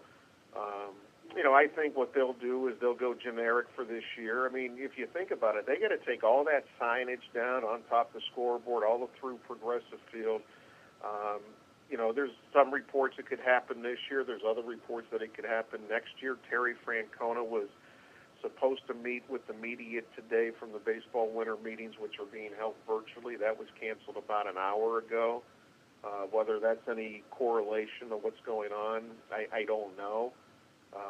There's a report the Indians can make an announcement this week about it. But my guess, Ron, would be, I think the society that we live in today, it's probably the right thing to do. Two, I'm not sure it's going to happen this year for 2021, but definitely for 2022. And my other, I guess what I would say is if you have any Indians paraphernalia with the Indians or the Wahoo, hang on to it. Dan Abalish, our guest on the MP Vivo Heating and Air Conditioning Hotline. So I posed this, and I'll pose this to you. Now, obviously, if you have a really nice logo, a good nickname that strikes a chord with some people and they start buying the gear, the owner is going to put more money in his pocket. I guess what I'm getting down to is, and I don't think one has to do with the other, but let's assume for a second that Cleveland comes up with a really good nickname, and the logo and everything looks incredible. The colors, everything looks incredible, and people start buying their product out the wazoo, and the owner has hundreds of millions of dollars. Does he essentially sign Lindor to a long-term deal and or take the gamble of saying, I think our stuff is going to sell really well. I'm going to make the initiative right now and extend an olive branch by signing Lindor to a long-term deal and say, okay, the name is gone, but the franchise player is here for the duration? Well, Ron, logos and signage and paraphernalia is not going to win you championships. So, in response to that, I don't, I think Lindor is as good as gone, just like Chief Wahoo is. It's just a matter of whether it's going to happen this year or in the middle of the year, 2021. My gut says, look, you trade them, you get what you can, you don't let them walk away for nothing. And that's what you have to do. I truly believe right now the Indians are entertaining offers. I don't think there's any question. They're talking to people and teams are talking to them. It's just what is the right combination? What are you going to get for Lindor? Because there's no way, Ron, that I see the Indians signing him. You can make, Lindor's a $30 million man, and that's a lot of shirts, that's a lot of jerseys, and I'm sorry, I just don't see that happening. I think the sooner you trade Lindor and know what you got, the better off you'll be in the long run. So I would expect Lindor to be traded. Now, again, you got to understand, these baseball winter meetings, they're all being done virtually. I mean, if they were in a group like they have in the past in Nashville or Dallas or Las Vegas where they've been in the past, you may have seen a Lindor deal done, this week. But I think you got to deal him. I think you got to trade him because you got to get something for him. If you let Lindor go without getting anything, you're going to be, 4 paces off. I mean, if you trade for him, you're a couple paces back, maybe a couple years. If you let him go, then I think you're going to double that and be 4 years away or something like that, whatever. Assuming fans are allowed to baseball games next season, how much do you think this name change will kind of affect how many people go to games? Do you think people are going to be so angry that it's not the Indians anymore, they're going to stop going to games, or do you think it's not really going to dramatically change attendance to the games? Well, let me ask you this question, Anthony. are you an Indians fan or are you a baseball fan? That's exactly it. It's like I'm not either, to be honest. I'm a Royals fan, but the thing is, that's the question people have to ask themselves when they're so upset about the name change. It's like, are you the team's fan or are you just a fan of the nickname? It's. I mean, I don't, and again, it's so hard to get a kind of a read on this because, but I have seen nothing, nothing negative, I guess, is the best way to put it about this name change, be it, regionally or locally. I mean, I was out a little bit this morning and no one really said, hey, I hate the idea. I think people knew the idea, this was a good chance. And when it comes to reality, and what's coming, it's a lot easier to take. I don't think it's going to affect fan attendance. I don't think it's going to affect, anything, to be honest with you. I think people are going to go out now, and get, try to scarf up some Wahoo or Indians paraphernalia. I think that's what they're going to do. But, whether this affects people going to games, look, if you're a winner, people are going to go to the games. And it was proven in 2016 when the Indians were setting all kinds of records and people weren't going. Okay, why weren't they going? Well, I don't know that. So I don't think this is going to have any effect on fans going to games. I mean, if you're a baseball fan, if you want to go see a major league game, then you're going to go. That I wouldn't even look at that. I think this is a case of where, you're changing the nickname. I'll go back to 90, and Ron will remember this. I'll go back to 90, in the mid-90s when the Browns left. I mean, they came back, people, and again, they kept their colors and all that stuff and whatever. You're not losing a team, you're losing a logo. And I think people are okay with that. I don't think that's going to have any bearing at all. Dana, before we let you go, and we're speaking with 21 Sports Director Dana Balash on the MP Vivo Heating and Air Conditioning Hotline. The Browns have an opportunity to get a seat at the AFC North table with a victory over Baltimore. A win would certainly put that division back into play. This is a big test for the Browns tonight. Well, Ron, and again, I think the approach is you got to take it like, every other game. Buffalo did the Browns a favor yesterday. They're a game and a half back. I mean, you win tonight, you trail the Steelers, by one game with 3 to play, including one against them. I don't think the Browns can look at this game any differently. You just go out there, you play your game, you play like you did last week. You go back to week 1, is Baltimore a 38-6, better team than the Browns? In week 1 they were, but I think both teams have changed. Obviously, I think the Browns have gotten better. The Ravens will be, solid. I mean, Lamar Jackson is back. And again, I just think you can't, you got to open up the playbook. And I think, in the Steelers game, whenever that was, Ron, I think the Browns kind of went into a shell because they were shell-shocked. But I think you got to open up the playbook. I think you got to do kind of what you did against Dallas, kind of do what you did against, Tennessee last week. And, the Browns are playing with confidence. You're on national TV. This is your chance to shine, and you don't want to lay an egg. You could get back in the good graces. And Ron, look, if the Browns get a victory tonight, I would not be surprised if that final game in January is flexed to Sunday Night Football for the division title. Well, we'll see what happens. Dana, always a pleasure, sir. Thanks, guys. You got it. Dana Balash, 21 Sports Director, joining us on the MP Vivo Heating and Air Conditioning Hotline. Well, last year they had the spotlight on a number of occasions, and they weren't ready for it. I think they're going to be ready for it this year.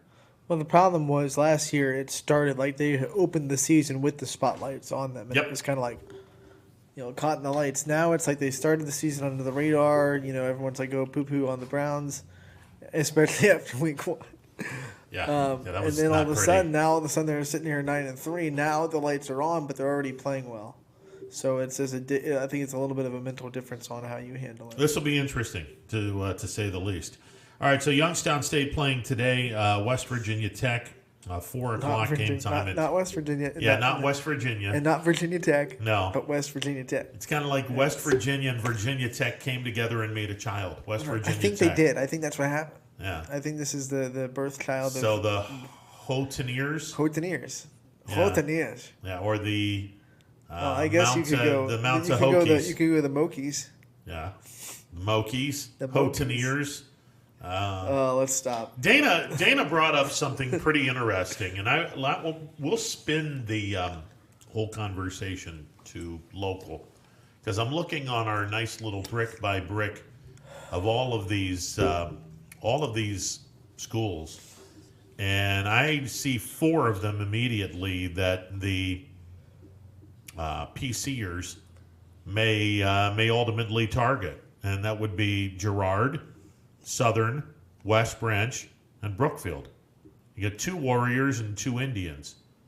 Now, if it's happening in the pro ranks with the Washington football team dropping the name Redskins, and Cleveland either this year or next year, and I'm beginning to think it's going to be next year that they'll have the last hurrah with the Indians. And the reason why I say this is because we're already in mid-December. The season, for all intents and purposes, starts in February because they have spring training. There's no way they have all this gear ready to go with the logos and everything. Well, That's unless just they not just going to do happen. what Washington did, to say we're going to keep all the color schemes, everything else. We're just taking the Indians off, and we're just going to put Cleveland and the Cleveland baseball team for this year. Yeah, at least. And they might do that. Now, personally, if you're going to get rid of the Indians, and it's pretty apparent that they're going to, then get rid of the colors, get rid of everything, rip the Band-Aid off, and let's go with a brand new scheme. I think you keep the color scheme. You keep as much familiar as you can, but with towing the line of not being familiar with the nickname, but you keep everything else as familiar as you can with the old. Like you saw that with even when the Oilers moved to Tennessee. They kept that light blue, red is in that color scheme. Yeah. You got to keep things a little bit familiar. That way your fans are still kind of Thank God they mentally got rid of that stupid fight song of theirs, though. Houston Oilers, Houston Oilers, Houston Oilers #1. It's like the character, what was the character's name? Pat from Saturday Night Live. The one that went all the time. You never watched Saturday Night Live in that era? I'm drawing a blank of what you're talking the character, and I can't remember the comedian's name, but the character played we didn't know if it was if he was a he or he was a she, and they just wrote scripts based upon this, and just hilarious humor based on the fact you didn't know if this person was a guy or a gal. Yeah, it was just, anyway, it was back to what we were talking about. Had an annoying voice, and that kind of reminded me of the clowns that sang little this did song. I know, just saying the Houston Oilers would bring us onto this kind of well, I mean, it did. Okay. All right, so I got 4 teams right now that I don't know. Do you go to Southern and Girard and say, hey, you're going to have to change?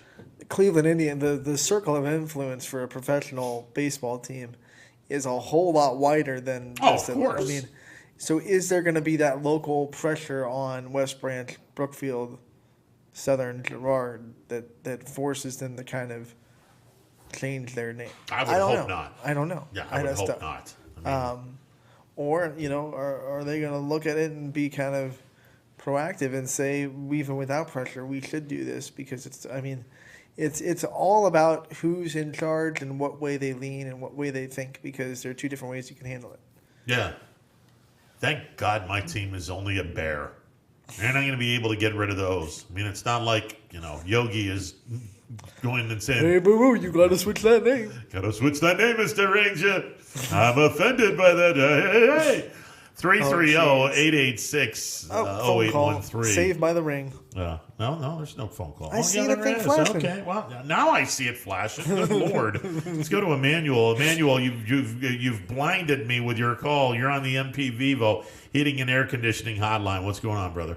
Well, that's very good, my brother, because you're taking me down memory lane I'm seeing visions of Love You Blue and Bum with his cowboy boots trying to kick that door in, and we know he was out of bounds.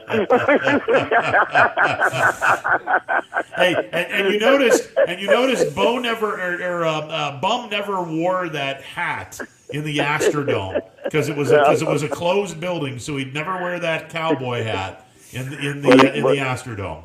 He always left 2 tickets for Elvis and Elvis's date, didn't he? No. That was Glanville that did that. Okay. Yeah, that was Glanville. Those were the days, though. What was that? Earl Campbell Skull, baby. Oh yeah. But the one thing I have to say, right off the bat, staying in the AFC North Division, like Sam White says, we are not Cleveland. Before we have a conversation, and I learned a lot about Josh Allen last night, and you're going to think I'm crazy when I tell you about that. But what I'm trying to tell you is this. Even before this conversation starts, we have to put the ground rules down. The Pittsburgh Steelers are 11-2. The Pittsburgh Steelers are in first place. And the Pittsburgh Steelers have qualified for the playoffs. They may not be the number 1 seed. They may not be a division winner. But guess what? We've been invited to the party. And then I hear talk about, I hear this great talk about Buffalo this and Buffalo that. But let me ask you a question, my brother. And you're a Buffalo fan. Yep. Let me ask you a question. Yep. When you talk about that game last night, when you talk about Buffalo, which Buffalo are you talking about? The one that was getting beat around the whole first half and Ben had to throw. You can stop me when I if you haven't heard this before about Ben throwing a pick 6. Okay. When that happened, that changed the game. Sure, Buffalo, they beat us up in the second half, but if we hadn't made the mistakes, dropped passes, and if you're going to return the ball, at least get it out to the 20-yard line. You can't. Now, Buffalo's a good team. You can't beat a good team by doing that. But we show people how to beat Buffalo in the first 2 quarters. What do you think about that? Oh, I thought that Pittsburgh outplayed Buffalo in the first half. And I think that what Buffalo was doing wasn't working thanks in large part to Pittsburgh's pass rush.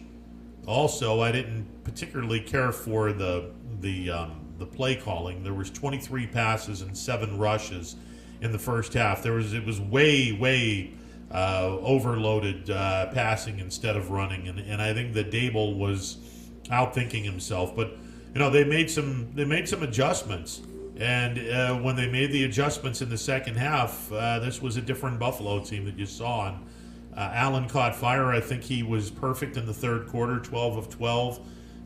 He had a really good second half, and the Bills looked a whole lot better in the second half thanks to some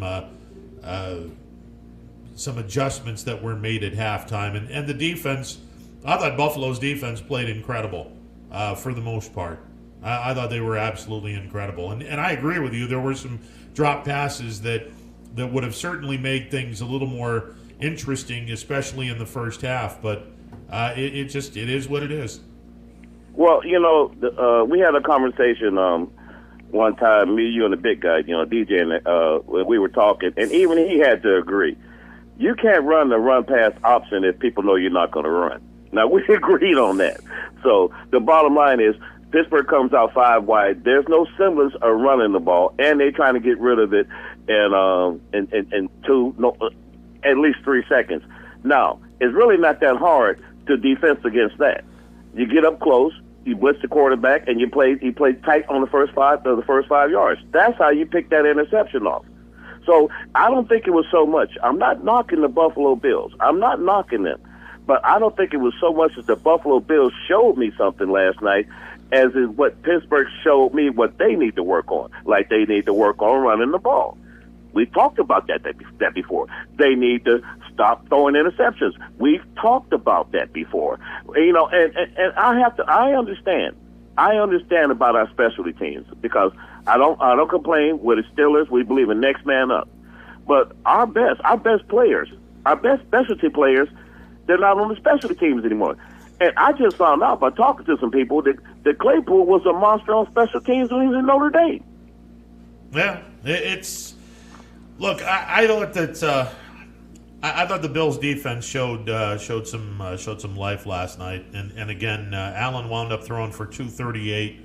He was not good in the first half. A whole lot better in the second half. They did some really good things against that defense, and the defense was gassed toward the end because the offense was doing nothing. So I'll be curious to see what happens if the Steelers get better, because I think they're going to get better.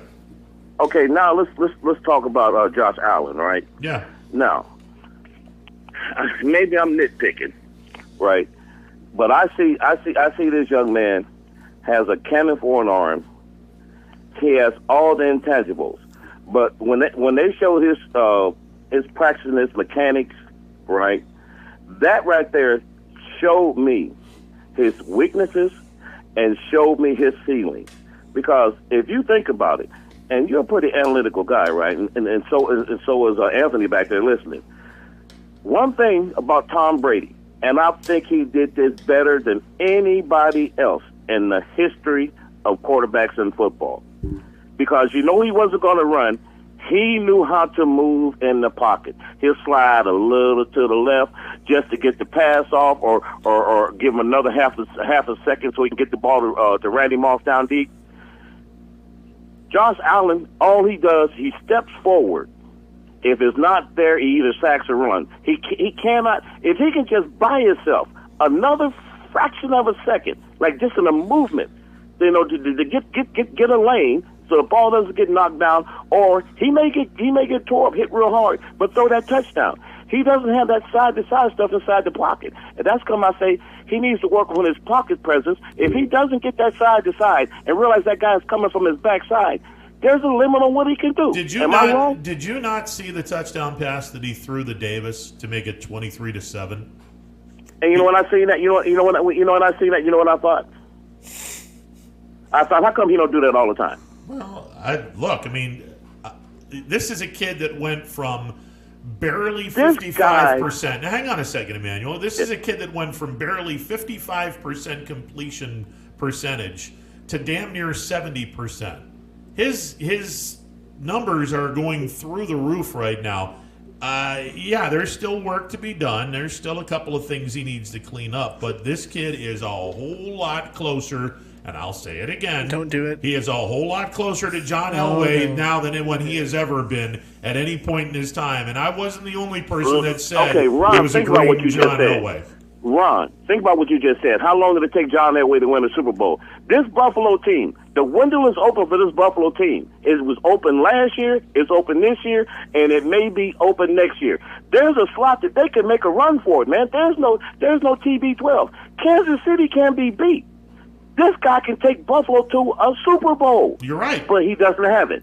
Okay. That's all I'm saying. Okay. That's all I'm saying. He's the second best quarterback in the AFC right now, and it's not even close. He is the second best quarterback in the AFC, and it is not even close. Did you look at the Ben stats?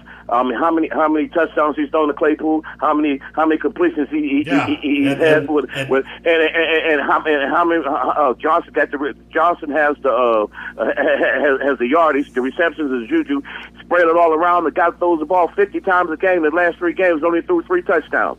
So what? Statistics are for liars, and liars use statistics. Listen, I'm not looking at stats. Talking about, it don't mean a thing if you ain't got a ring. I'm not talking about stats. I'm using my own damn eyes. And my own damn eyes told me that Pittsburgh is a thing in the past, that Ben Roethlisberger is a thing in the past, and Josh Allen is the present and the future. I'm watching this door because I know. I'm just saying, with last night, and I hope Pittsburgh gets better. I hope Pittsburgh gets their stuff together. But what I saw last night was an old team that it just is not there anymore, and Buffalo's the new team that's their ready. Third game in 12 days. I get that, and I said that all last week. I said third game in 12 days. I hope the Steelers play better when they get into the playoffs. I hope they do. Big Ben is having. All I know is, let me say this, and Tony, you can finish it up. All I got to say is this: I'm a president. The first thing I said, we are 11 freaking and 2. Go ahead. I was just going to say, Big Ben. Past statistics, he's having a minus this three games in 12 days where it's been really rough. Oh yeah. He's up to that point. He's having an MVP caliber type season. Not saying he's going to win it. There are a lot of other people in that conversation. but he's putting up numbers and doing things for that team that put him in the conversation for MVP, in my opinion. So to say it's not even close between him and Josh Allen, who's the second best quarterback in the AFC, I think I think that's an overreach. I mean, it might be. You might say Josh Allen's better, but it's definitely close if he is. Ben Roethlisberger has 3,292 yards passing, 29 touchdowns, 9 interceptions. Josh Allen has 3,641 yards, 28 touchdowns, 9 picks. Josh Allen has a running game.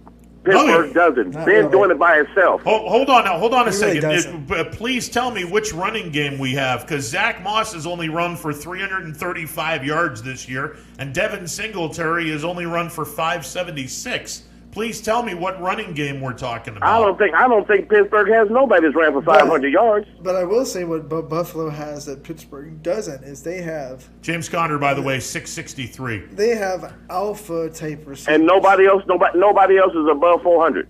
Hang on a second. Let me look and see what Benny Snell is. Snell is in 274, and that's about it. Yeah. There you go. Thank you. Right. Go ahead, Tony. Buffalo has all-star type alpha dog receivers, and Pittsburgh has receivers that, well, they're not stepping up. They're dropping a lot of balls. Well, Johnson is, and he. And that's why he was. Yeah, he got benched last night pretty quickly. So, like I said, that what you just said, it's close. It's not like Josh Allen's throwing for. He's got 400 more yards passing. 400 yards more is close. Divide that by how many games have they played? It's like one game. Honestly, they divide can that by throw how many 400 games in the game. How many games have they played? Okay, they played 13. Now this is the last thing so I'm that's like 300 and some odd yards. Go ahead. This is the last thing I'm going to say, and y'all can argue about whatever, right? Statistics. All I know is two things: we are 11-2, and we are the Pittsburgh Steelers, and you're not. What's you guys this have a nice day. Are you on the team? Later, dude. Nah, man, you'll see it. Your team is past history. They're done. Oh man, stick a fork. You don't want to put them in the playoffs. If you play them in the playoffs, you're going to eat those words. Why? Because I trust the Steelers more in the playoffs. Okay, and that's good. That's good. I hope they get into the postseason. I hope they do. I want them to. I want them to be better. I told you he was coming. I just want them to be better. There's a new era now, and the new era is coming. It's I want Pittsburgh to. No, you don't. Yeah, Stop. I do. No, you don't. Yeah, I do. No, you don't. I do. You want Pittsburgh to be what they were last night, and that was the Bills' little toy, right? One of the things that I like is when these Browns fans, these Bills fans start flexing their muscles about how good they are. Last night, the first half was a postseason football game. Yeah, it was. It was fun. It was. It was fun. And what people aren't, and I'm not making excuses for the Steelers. I actually said this a long time ago, week 4, 3.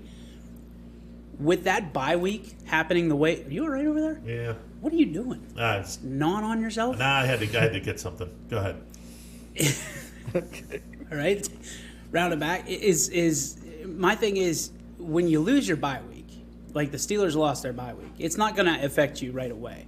It's going to affect you in weeks 14, 15, 16, 17. And not only that, but to be stoned out of that Ravens game that you had to wait 6 extra days for or whatever. No, I agree with that. On top of that, and again, 3 games in 12 days, 2 losses in 5 days. It's not exemplary, but everybody's saying the Steelers are done. They still won 11 games in a row. You don't want this team to get healthy. You don't want this team relatively even remotely healthy because people are, they don't have a run game. You think they're going to put everything on tape for you to see? They know they're going to the playoffs. Yeah, they and Kansas City are both the 2 teams that are in right now. Steelers clinched first yesterday. Yes. So Kansas City clinched last week. So when you look at it, and how did they clinch playoff spot last week? They put after they beat the who did they beat last week? I don't even remember. Things are so washing away. Who did they beat last week? Hang on a second. Anyway, Denver. They beat Denver, and we clinched a playoff berth. I don't know how it works, but at that point the Steelers were still undefeated. I don't know. I like what. I don't know. Buffalo clinches tonight if Cleveland Maybe there was beats another Baltimore. team that could have caught because Pittsburgh didn't have the division underway, and I don't know. Okay, so here's my thing is nobody, and apparently all these new Bills fans I found out about last night, and all these new Browns fans I'm finding about every day. You don't want them to get healthy. You just don't, because I kind of do. Why? Because your ass is going to be handed back to you on a silver platter. I promise you that. I don't think so. Hey, remind me again what I told you last week about Josh Allen's running. And I think Josh Allen's I thought Josh Allen was a better quarterback than you did earlier this year, by the way. But what did I tell you out there about Josh Allen's running ability against the Steelers? It's going to be... Yeah, he didn't run very much. Yeah. And hang on a second. Let me get the numbers out, because well, he ran at the end. Yeah. When TJ was on the sideline. Yeah. 6 carries, 28 yards, and I think the longest was that 11-yard run that he got. So in essence, 5 carries, 17 yards. So the whole goal last night for the Steelers was make the Bills one-dimensional, make them throw the ball, see if Allen can do it. He did it. Now they know. So if the Steelers match up against Josh Allen and the Bills again, game on. And Connor didn't... They also did it without John Brown, too. So. Okay, well, you didn't have Hayden in the game as well. That's true. For the Steelers. That is true. We didn't have our middle linebacker, Robert Spillane. That is true. I mean, they're beat up. There's no ifs, ands, or buts around it. And I'm not going to make excuses for them. But you beat up a very old-looking football team last night. Yep. And let's face it, the drops were unbelievable. They were there. Unbelievable. They were there. If that happens again, the Bills beat them again. But if those drops don't happen, and they typically don't in the NFL, in the National Football League, and Deontay Johnson made a great return in the fourth quarter, there's a team that's going to be in trouble. There's a lot of teams that are going to be in trouble, because not many teams are going to be able to score on that defense the way that it happened last night. Roethlisberger doesn't throw that pick, and I know it's ifs and buts were candies and nuts. Wait till Christmas morning. But Roethlisberger doesn't throw that pick. It's a completely different ball game heading into halftime. I think it is. Yeah, it's 7-3 instead of 9-7. So but out of all of this, everything that, and I haven't been paying attention, but I heard the last caller, which I'm assuming was Emmanuel. It was. And I heard we'll take, I hope they're healthy. You don't hope they're healthy. I do hope they're healthy. There's 29 teams, or what is it, 32 teams? There's 31 teams that pray to God that this game that the Steelers play on Sunday gets backed up again. Somebody gets COVID, so the Steelers have to play on short rest again. Trust me. There's people, you can talk about being the worst 11-0 team in history, and they're still there. They didn't get to 11-0 by mistake. No, and definitely not. You can say about the teams they played. The Ravens are playing the same teams. The Browns are playing the same teams. The Bengals are playing the same team. Yep. So my thing is this. When did these Browns fans and the Cleveland Browns become the I don't even know how to put it, the highlight of the AFC North, excuse me. Because have they beaten the Ravens this year? Nope. Did they beat the Steelers this time? Nope. Okay, so why are we sitting there pounding our chest every time the Steelers lose? I shouldn't say every time. Both times the Steelers lose, and crowning ourselves as the AFC North champions if we get past Baltimore, and then if we get past whoever they have to, all Bills Mafia did last night was make the AFC North playable if Cleveland shows up and they don't get blinded by the spotlight that they did last year numerous times. If they show up and they play as they've played the last 4 games, they'll beat Baltimore. And then they'll go to 10-3. They'll whatever with the Giants and the Jets, and then the division might get in play. But again, it's Baltimore, and I realize that they're down right now. But they're still the Baltimore Ravens, and Lamar Jackson is still an MVP caliber player. You got to stop him.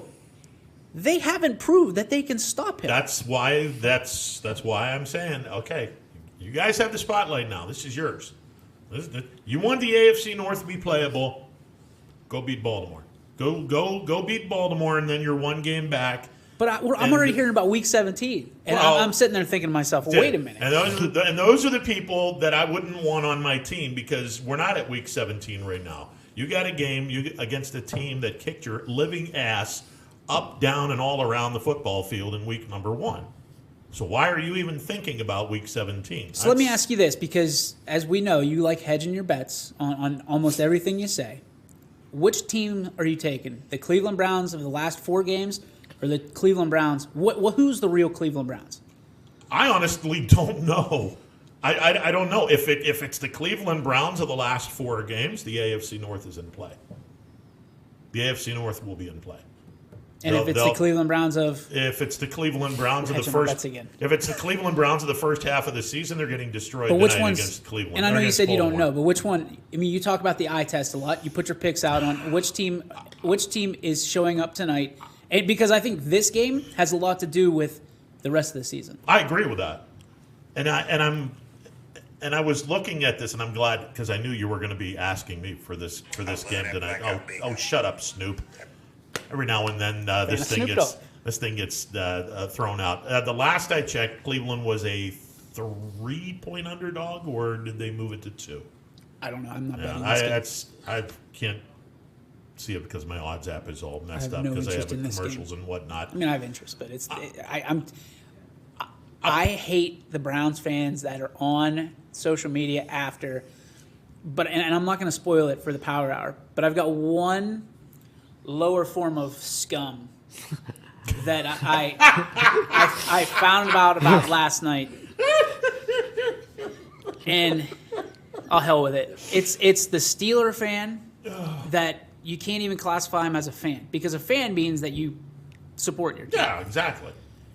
To the fans, you can be critical, but you still support the team. There's critical, and then there's just you're watching, almost happy you lost. Yeah, like because there's a teaching moment in that, and screw Tomlin and Ben's too old, and Roethlisberger didn't look bad last night. I'm not gonna lie to you. He didn't look bad.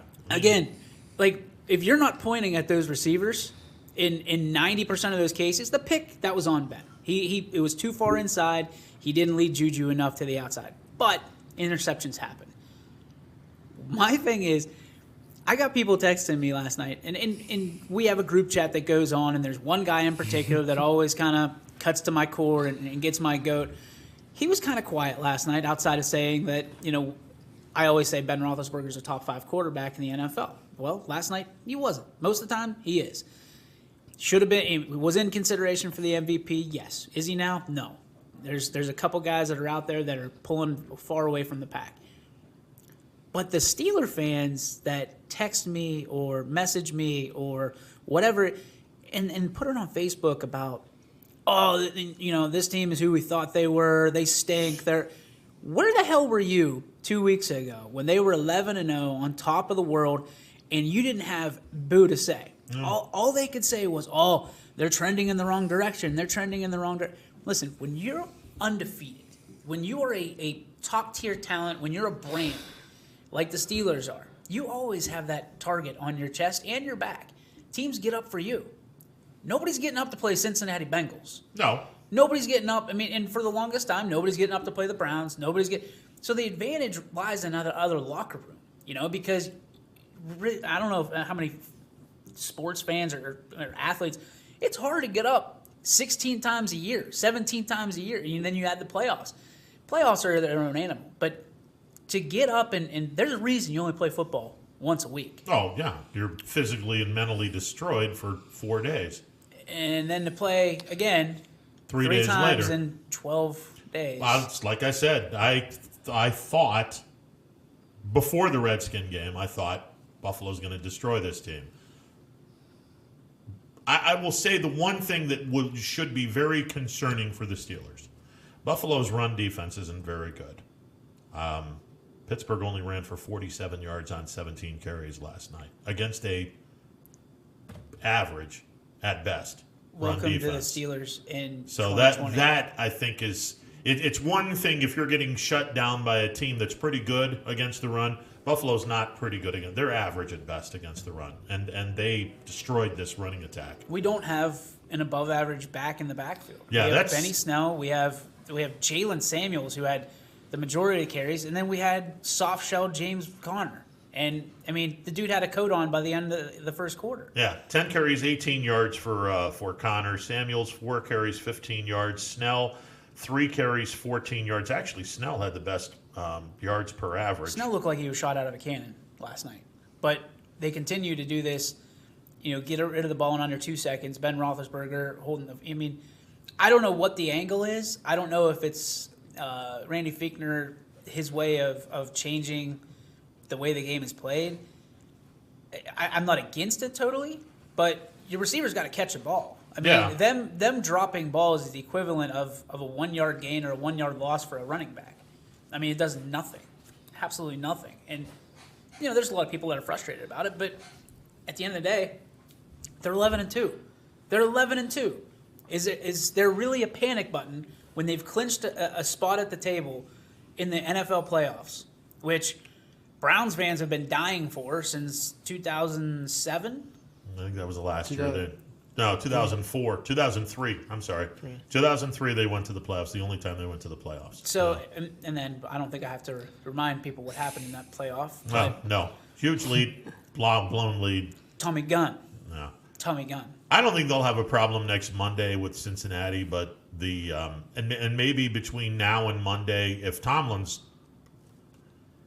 smart, which I know he is, he gives the team off. He lets the team off they need rest today and tomorrow. Well, yeah. And just Wednesday, Thursday, Friday, Saturday, Sunday. And I think that when you get a Monday night game, that's usually the context of it. But especially now, I mean, you got a bunch of old bodies on that staff: Roethlisberger, Pouncey, Villanueva's no young buck. Yeah. DeCastro. I mean, we had offensive linemen that were literally falling off the face of the earth last night. Yeah. And linebackers, and that. And I said it again. I said it a long time when it happened. I said this bye week getting screwed up is going to absolutely cause chaos on this season. And then to have your bye week tossed out the window basically, and then you add what the Ravens did. And, it's funny. Who's the coach of the Ravens? That would be the other Harbaugh. Uh-huh. And did you happen to catch what? And listen, I'm not an advocate for Ohio State. I like them, a casual fan. Did you see what Michigan put out earlier yesterday? Mm-hmm. They're playing Iowa. Interesting. They had no problem on Sunday, the day after they were supposed to play The Ohio State University, putting out that they're definitely in on Iowa. There. So I guess 50 kids got better real quick. These scumbag Harbaughs are just that. I mean, like there's the Browns fan that criticizes, there's the Steelers fans that criticize themselves, and then there's the Harbaughs. Like scumbag central right down the line. I feel like I need to hit the opinions and views are not necessarily those of, but actually they might be because your name is mentioned in this. Says it so is. There you go. It's one half of Yoakley Scott Corporation. I mean, I'm not asking for people to agree with me, just kind of some observations, but I'd give the Steelers Monday and Tuesday off and say, look, Wednesday, Thursday, Friday, Saturday, Sunday, let's get ready to go. And the 2 days off, I'd just say, clear your mind. Well, here's another thing. You guys thing. have played way too many games.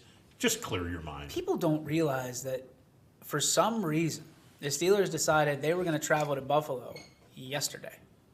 They didn't go Saturday. They traveled yesterday and showed up. I don't know why. They said it was because the Steelers wanted an extra night in their own bed. And okay, I get that. And it's only like a 2-hour trip, if that. I'm assuming they flew or did they bus? I don't know. I was just reading about it, and I thought to myself, at what point do we just go back and we try to get back to normalcy? Like it's already an off-kilter thing. Get back into the normal routine of things. Go on Saturday. Have your but again, COVID just continues to wreak havoc across everything everybody does at any time. And, again, I don't want to make excuses, and I'm not going to make excuses. They lost the game, but they're 11-2. For me, when I look at it, if you lose the first game of the season and you lose in week 14, but you win everyone in between, you're still 11-2. Yep. Should it matter when you lose? No. No. But everybody's going to trump this up because watching NFL game day morning or whatever it is, all I hear about's the Browns. And I know they play tonight, so you're going to see. But like, they are the media darling right now because of Baker Mayfield. And well, we love things that are new and shiny. it. The Browns are new and shiny. Steelers are kind of been there, done that. Yeah, but they're not so new. That's why everyone didn't we see this last year when they were on 5 out of 7 times on national TV? This Browns is new. The Browns they're actually formidable. Yeah. They're relevant. Yeah. Well, last year everyone jumped on them, and last year I think it was 5 out of the first 7 games they were on national TV, and you saw what happened. Yeah. So the spotlight is huge, and Bills Mafia gave Cleveland a very tiny window to see if they can push the window up a little bit further. And now it's on you guys. If you guys can get the job done, then do it. Browns fans, Steelers fans rip on their own team. Harbaugh's people that keep referring it to as Bills Mafia. Underneath, you're underneath. Bills Mafia is awesome. Where were they? What do you mean? Where were they last night? What do you mean? Where were they? Where were they? They were all in the parking lot having fun, breaking tables. They were nowhere. I mean, I know they're not allowed to have any fans in New York. I get it, but like the Steelers has Steelers Nation Unite, and I like just they're Bills fans. It's not Bills Mafia. Like they're Bills fans. No. It's Bills Mafia. It's just a culture. It's a culture. You got to go to a game in Orchard Park just to see the tailgating. It's better than anything I've ever seen. Pass. Yeah. I mean, I've heard it's great. I'm not the tailgater guy. I'm not like that's just not me. I mean, it's fun to watch and fun to watch all you idiots jump off of tables. And, well, it's not just that. It's just the culture is mustard just and crazy. ketchup and whatever the hell else you squirt on yourselves before a game, which makes no sense. Yeah, it's just that I looked at it and I'm like, okay. We just get made fun of for waving a bunch of towels. No. You know that everybody, we play Renegade. That's it. That's Steelers Nation Unite. Not as fun to say as Bills Mafia, I guess. Hey, I'm just question. The culture. All right, so did you guys talk about Mahomes yet? No. About what he looked like yesterday? Yeah. Yeah. Is there concern? I don't think so. I mean, like law of averages says you're going to throw some. I mean, he had 2 interceptions coming into that game of the whole season. So law of averages says eventually you're going to throw interceptions. It's going to happen. They were good plays by the Dolphins. It wasn't like they were terrible throws, terrible decisions. The one guy made a one-handed catch for an interception in the end zone. Yeah, it was sweet. And he has 9 interceptions on the year. But I guess my question is, I was more concerned with his 30-yard sack. Yeah. I was like, that was the first time I've ever said, "What are you doing?" For Pat, and I was like, Pat, what are you doing? Patrick, he got to be Patrick. Well, it's Pat because because his mom called everybody out. No. His mom got on Twitter and called everyone out. It's Patrick. So I don't want any tweets from Mrs. Mahomes. Yeah, you would take a tweet from Mrs. Mahomes. Anthony, you're grounded. Yeah.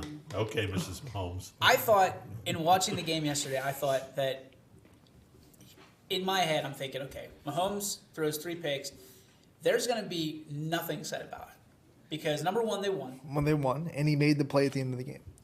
So, again, the media picks out who they want to favor. And what you see it on the screen is 3 interceptions, and nobody says anything about it. If Roethlisberger, heaven forbid, throws 3 interceptions, he's old. He's washed out. That's it. I don't get it. Like, let Baker Mayfield please throw 3 interceptions tonight, and let's hear about Baker Mayfield. We'll hear about it in a Progressive commercial. Is it age discrimination? Well, I mean, we went through the same thing with Tom Brady back when he was in his prime. Even when he had a bad game, it didn't happen too often. No one really said anything about it. No, it's the media bias. It's media favorites, whatever you want. I mean, Mahomes is the face of the NFL. I think he is. But you look at Aaron Rodgers, and somehow we pass that torch, and he ain't ready to give it over because, in my humble opinion, Aaron Rodgers is the NFL MVP this year. Straight up. I think Rodgers is probably the best quarterback in the NFL, but unfortunately, he's also a lightning rod for some stuff because he doesn't have a good personality. So, and personalities don't win MVP. Oh, yeah, I get it. I mean, I get it. That's why do you think Albert Bell's not in the Hall of Fame right now? Because he hit 2 kids with with a car. I mean, that's a good story. I mean, that has nothing to do with character. It has more to do with lightly tapped someone in the front bumper. No, I mean he pissed off a lot of people and just isn't a very nice person. And he'll be in the Hall of Fame someday. I would hope. As a Cleveland snowflake or whatever they're going to call themselves. Yeah, that's God. We texted. I said, you know what? If Ron loses this game tonight, you're on suicide watch. No. Because between the Cleveland Indians losing their name and if the Buffalo Bills lost, I was worried. When you rolled in here late, I was like, wow. I mean, he won. I can't imagine what would have happened if he lost. Well, honestly, the doctor's appointment that kind of went a little bit long. That is what it is.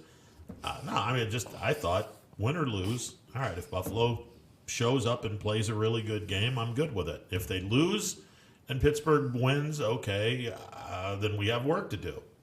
We don't have much work to do. What I saw with the Bills, they're the second best team in the AFC right now, and Steelers are still the 2 seed. As I said earlier in the week, or later in the week, if Buffalo gets past Pittsburgh, I expect them to be an AFC championship team. And I got to ask a question about that, because who the hell says that? Like, you said that your expectation is that they're AFC. Now, are you saying the AFC championship game? Or AFC championship game. Okay, so I'm under no concept that Kansas City is the team to beat in the AFC. What I'm saying is, obviously, I'd love to see Buffalo win a Super Bowl title. Obviously, but you understand how that comes off. Like I think somebody asked you on Twitter, like that's the goal, and you said no. That's a goal. It's an expectation. Yeah, it's an expectation. My expectation is you got to get to the AFC title game. That's the bare minimum for the Buffalo Bills this year. So you're happy if they get to the AFC title game? If they get to the AFC title game, they've met my bare expectations. Now, while you're there, kick Kansas City's ass or whoever's playing the Buffalo Bills, go to the Super Bowl and win the thing. But if they play in the AFC title game this year, that's so weird. That's my expectation now is AFC title game minimum. If you get into the playoffs and crap on yourselves again, I'm not gonna be too happy with that. It's just weird to me. I guess I've never heard someone go, "Our expectations are third place." No, I'm not saying their expectations are third place. Expectations are the minimum expectation is third place. I want you to go to the AFC Championship game, which is third place. No, it's not third place. If you don't go to the Super Bowl, you're not 1, you're not 2, you're 3. Because 1 and 2 is Super Bowl. Well, it doesn't matter. Just because you don't win the AFC doesn't mean you're not the second best team. Well, apparently it doesn't mean. But in the NFL, you're 3. If you're the second seed, it doesn't mean that you're the second best team in the AFC. Apparently. Well, I understand that, and right now you're the number 2 seed. That's good. Au contraire, mon frère. That's good. You are the 2 seed. You just said that the Bills were the second best. They are the second best team because they just got done whipping your ass on Sunday Night Football. So they are the second best team in the AFC. Here he comes. Here he comes. Yeah, well, unfortunately for you, Steeler Nation unite. Yes. Our expectations every year are to win Lombardi trophies. I get that. And not third place finishes. I get that. This is not a team that I think you want to sit there and flex your muscles on a Sunday night game when they're without a lot of their guys. And beat them by 11. Is not exactly whipping their ass. They beat them they whipped their ass in the second half. Beat their ass by 31, the same way that the Steelers beat the Browns. You mean like week 6? Yeah, and you can do that. Yeah. And I'm more scared to play the Steelers as a Chiefs fan than I am playing the Bills. I just don't think that people realize the way that the Steelers play. They don't. They know they're in the playoffs. You weren't going to see everything that the Steelers have to offer last night. Okay. They're not going to put it on tape. And if I'm wrong, we'll get our ass beat again by 11. I still have nightmares of losing an Arrowhead without giving up a touchdown. Like that game haunts me. It does, and that's why the Steelers in the playoffs. I don't want to see them because they're just different. There's a different animal when it comes to veterans in the playoffs. I get it. Josh Allen is a very talented quarterback. I've said it for a long time. Do I think he's the next coming of John Elway, like you and everybody on the broadcast talked about last? And it was weird because they never really like stamped it. They just kept saying like you can almost hear whispers of people, John Elway, in the background. Like they didn't want to say it, but they kept alluding to it. I'm like, why don't they just come out and say it? Because I don't think anybody like believes it yet. Like, he's a good talent. He's a very talented quarterback. I wish he was on the Steelers. I'll say it over and over. I think he would be a perfect. Because he looks just like Ben. Yes, and he's got a stronger arm. I think he's going to make. I could see it in the early going last night. He's not comfortable yet. He's not, like, when the blitzes were coming in, he didn't know what to do. I mean, the Steelers were bringing like 10 guys at one point. And again, I think that has a lot to do with their second half struggles, was how often can you send the house and expect them to keep playing when you've got a short bench as it is? So I think they learned something. They put something on tape that they can learn from, because I think they feel that they'll see Buffalo down the road, whether it be the divisional round or the AFC Championship, if the teams get there. But if not, you got bigger problems. You know, lose to the Browns, and I'll be on suicide watch. Lose to the Bengals, and I won't make it to the Browns game. Let me ask you. And you've watched the Browns, and you might be a jaded Steeler fan that may not have the right words with this, but over the last 4 games, has Cleveland looked good? Yeah, they've looked good. Okay, they have. But my question is the teams they're beating, like, they had a perfect matchup against the Titans. Like, I knew that going into that game. They had an absolute, I mean, you had no pass rush against Mayfield, and you had a team that is probably among the worst on third down, which the Browns are surprisingly very good. So you have the advantage going into that game, and Baker Mayfield looked comfortable. Over the last 4 games, I think that last game was not their most impressive feat. I think that they're peaking too soon. And we see this every year. Every year is that teams peak too soon. But I will also, if we're going to dig deep into stats, I will remind you that if you go back and look at every team that started out 11-0, only one team failed to make it to the conference championship, and that was the LA Rams in 1960, something like that, and they lost in the divisional round. So if we're digging into stats, don't overlook the ones that pop out to you first. And, you know, again, the way I look at it, they won 11 games in a row. So if they lose 2 and they run off another 6, whatever that number is, they're Super Bowl champions, and I'm okay with that. I could live with that. Mm-hmm. You don't raise the Lombardi Trophy on week 14. Hey, somebody said that one time. I know. I'm looking at the 5 of the last 6 It's wins. interesting. NFL seasons, you see great teams kind of struggle at this point in the season. Like, this is usually the week where if a team's going to lose, they lose in week 14. Why or is week nobody 15. talking about the Saints? Like, the Saints got they couldn't have lost by that the game. Eagles. And nobody's talking. But because they didn't have Drew Brees. Bills Mafia against the Steelers. I mean, like, listen. Yeah, but the Bills are good. That was expected, somewhat. I mean, I didn't expect a double-digit win, but I expected them to win. But I didn't. He's hedging his bets, and the game's over. How are you doing this? No, I'm not saying that I expected them to roll over Pittsburgh, but I expected them to win. We're gonna beat their ass when we go. We barely beat them by 11. Well, Which side is it? I'm not saying. I'm just Pick saying. one.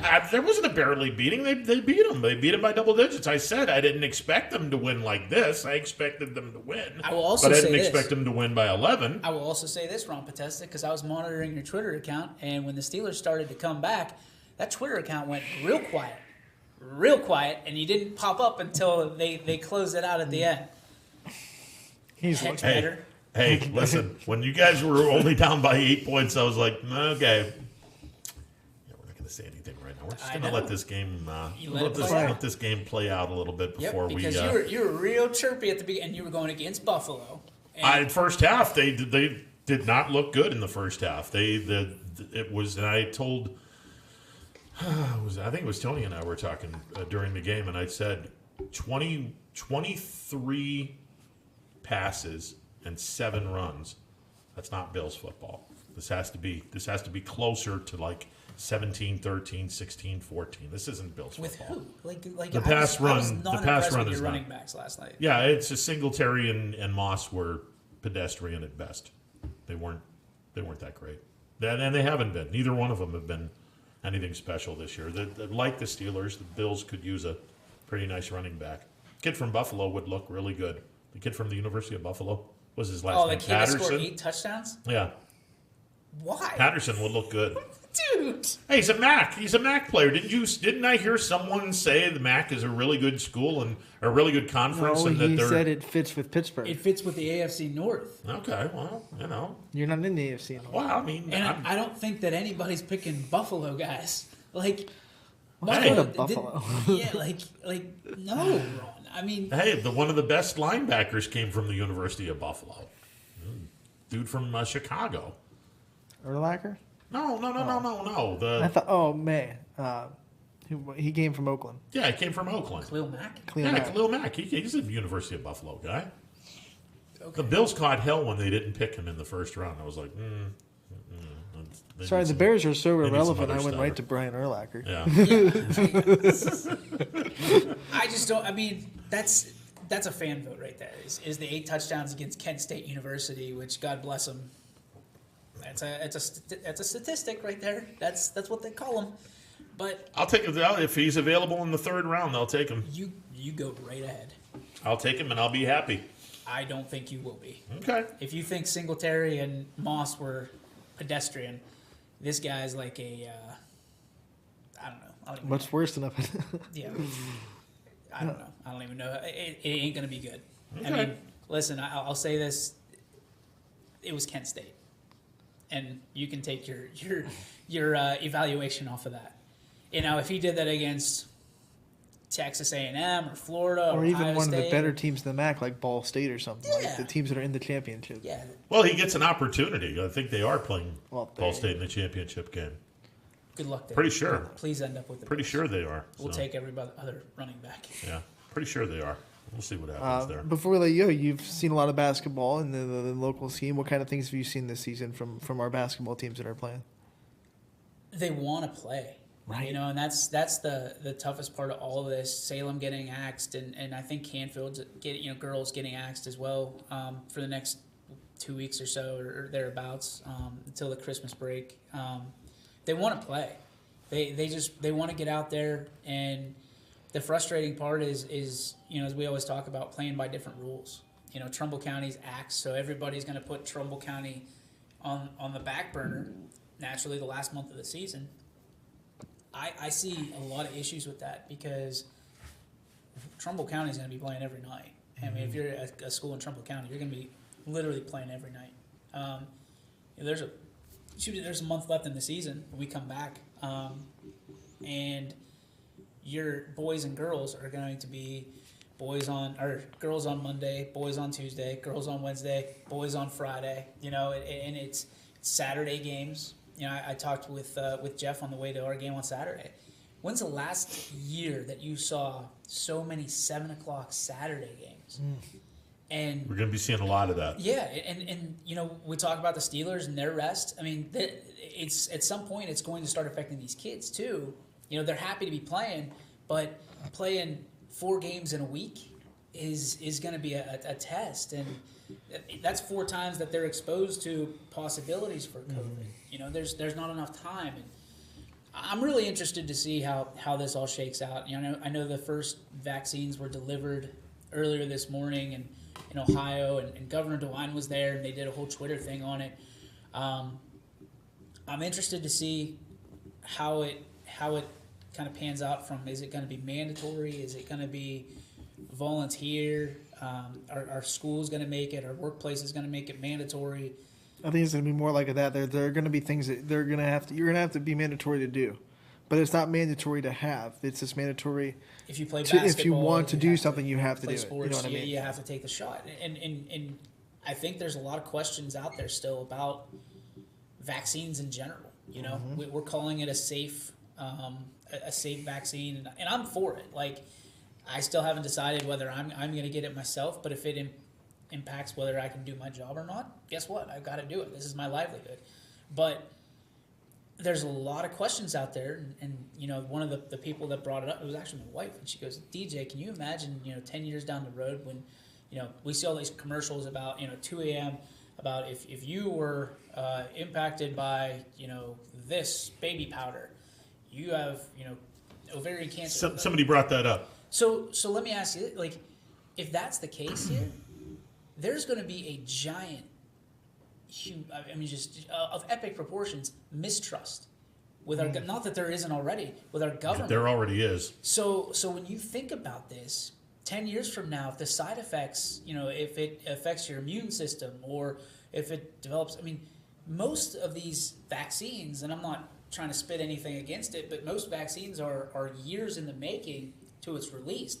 This is under a year. It took us 20 years to really get rid of polio altogether. Yeah, so 20 years compared to what, like maybe under a year for this COVID-19? 9 or 10 months, if that. So I know that there's breakthroughs in science and things of that nature, but I still think there's a giant unknown, and that we haven't been able to process yet. And I think there's a lot of people out there that are worried.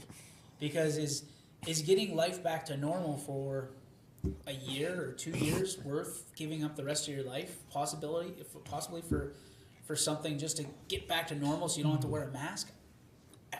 I don't know. I know there's people dying out there of COVID, so I'm not going to point any fingers on that. And it's a serious situation on either side of the fence.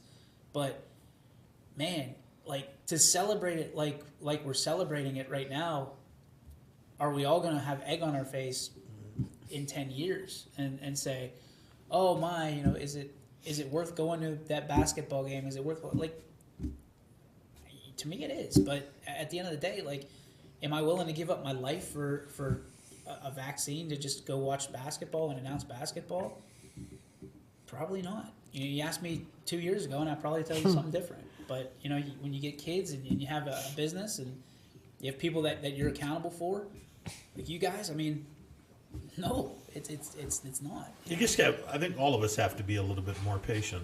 I do too. It just maybe it's because I went to the doctor today and the doctor said, "Hey, you got to keep that thing in your back for another week." Okay. Ronnie went to the doctor. The doctor said, "What's the monkeys jumping on the bed?" Oh, nice. You're going to do a nursery rhyme kind of a thing. That's good. Leave that thing in your back. Our blood will splurt out on an attack. Yeah, there we go. Then I'm and he does one. Yeah. Well, hey, just one little left turn. I just got to be more patient. That's all. That's just. I'll say this in the nicest terms. I ask Steve all the time too. As the veteran of the age groups here at YSN, does it concern you about going out to these gyms and what could be waiting for you on the other side? Nobody ever asks you. Everybody asks the school, but nobody ever asks you and Steve and people like that. It concerns me when there's more people in the gym than what there should be, but they're wearing their mask, and that's fine. And more often than not, everywhere we've ever gone, we've been isolated from people. So we're second. Yeah, we're if we're in Crestview, we're in a mezzanine. If we're at Heartland, we're in a corner where nobody is anywhere near us. Right. If I got to imagine Salem, you'd be up in the mezzanine by the weight room. Yep. Mooney, you're on the floor, but somewhere on either side of the baseline where you're going to be away from people. Boardman, you can be up in the mezzanine where the media stuff is. Fitch, you can do the same thing. So if you're not anywhere near anybody, I got no problems with it. It's just now. I'll say this because I don't wear my mask during the game because it just doesn't sound right. It's irritating. And it's irritating as hell, and I just won't do it. But when the game is over, that mask is on. Yeah, it's on. And it's on, and I'm walking away from that place. And honestly, I think Larry and I have made a point. Probably we slow down tearing down the equipment and whatnot, and just so everyone clear out Yep. so we don't have to go anywhere. I love the fact people love listening to us. Okay, that's great, wonderful, but just go away. Go away. I mean, I don't want to say it in a horrible way. It's just in today's world, just go away. Give me an elbow, give me a fist bump, but just keep your distance, please. Better as a wave, right? And, or wave. Good to see you, something like that. That's great. I got no problems with that. But no, it's just I haven't really thought about it all that much. Now I probably should because my elderly parents. Thank God they aren't going to any Crestview games. They're enjoying the YSN coverage, by the way. So, good. And they're really enjoying the fact that it's the basketball end of it is free, and many thanks to WRS.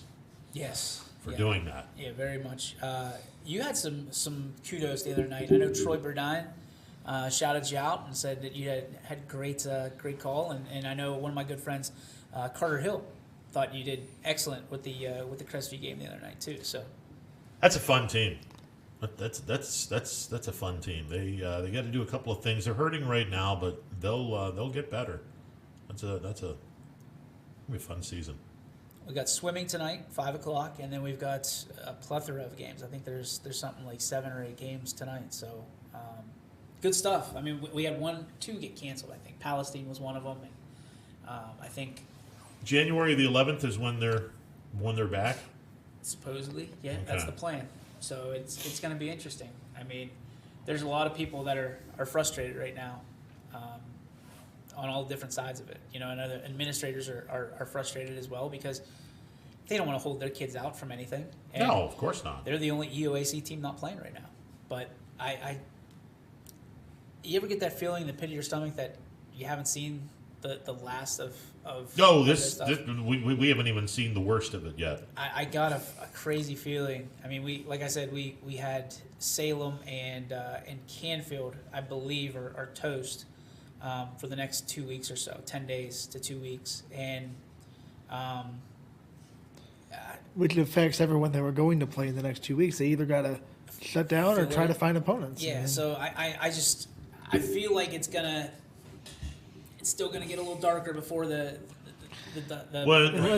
the other problem with all of this is everyone just assumes, okay, well, let's just shut everything down, and then January the 4th we'll have a nice little race to the finish. Well, there's no guarantee that January 4th COVID-19 is going to be like, okay, I'm done. Yeah, let's pack my bags. Not only that, but do you really want to expose your kids to 3 or 4 games a week, knowing that this is still out there, and okay, you might have shut it down for a couple of weeks, but you could get another spike if it.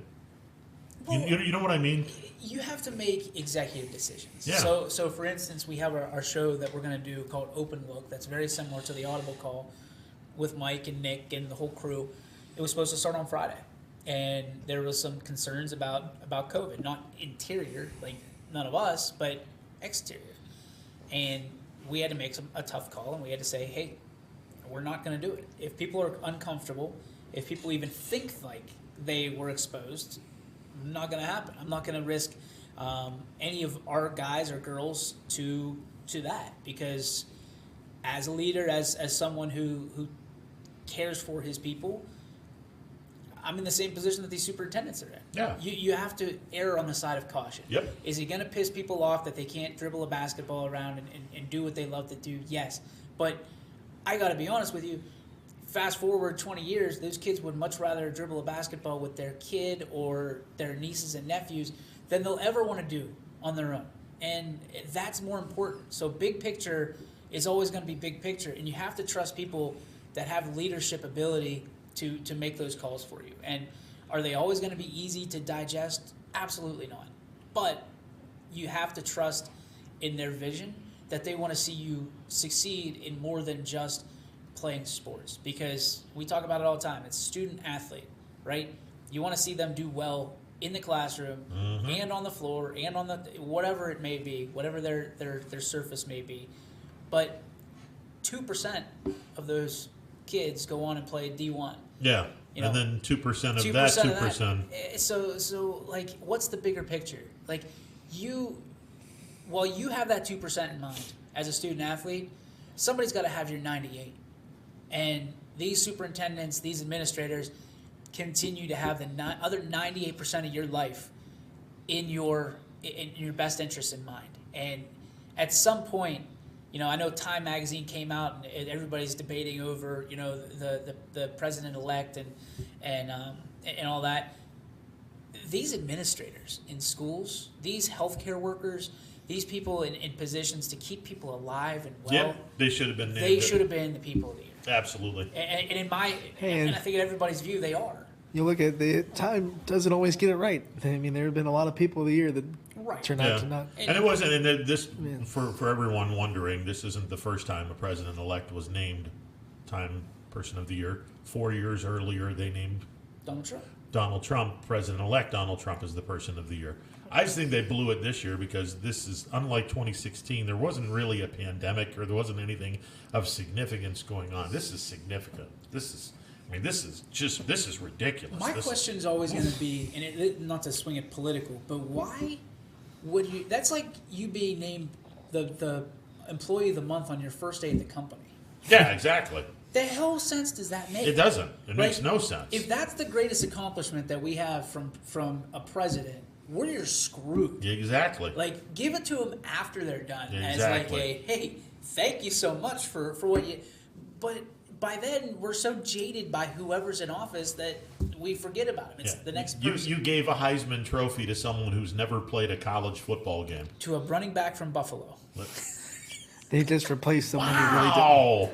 Wow! They just replaced someone you didn't like, so it's like. And you climbed the top shelf with that one. That's good. That was reaching good. on my own. But yeah, I think people need to, and this is not a shot at parents, but an eye opener for parents. Is parents need to really evaluate where they stand on sports versus life. Right? We always talk about the work-life balance and sports-life balance. Parents need to evaluate. It's really important that your son or daughter gets that record or has a season, but for what reason?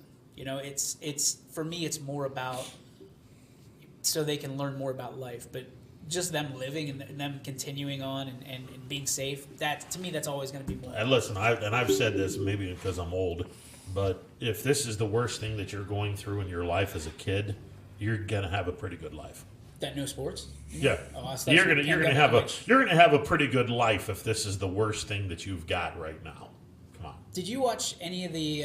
You probably went to sleep, but I was still in my misery chair.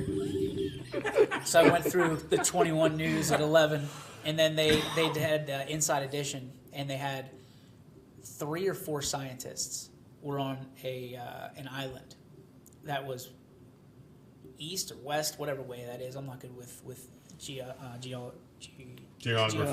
Thank you, or geology for that matter. They were so far west, like 13 hours west of Honolulu.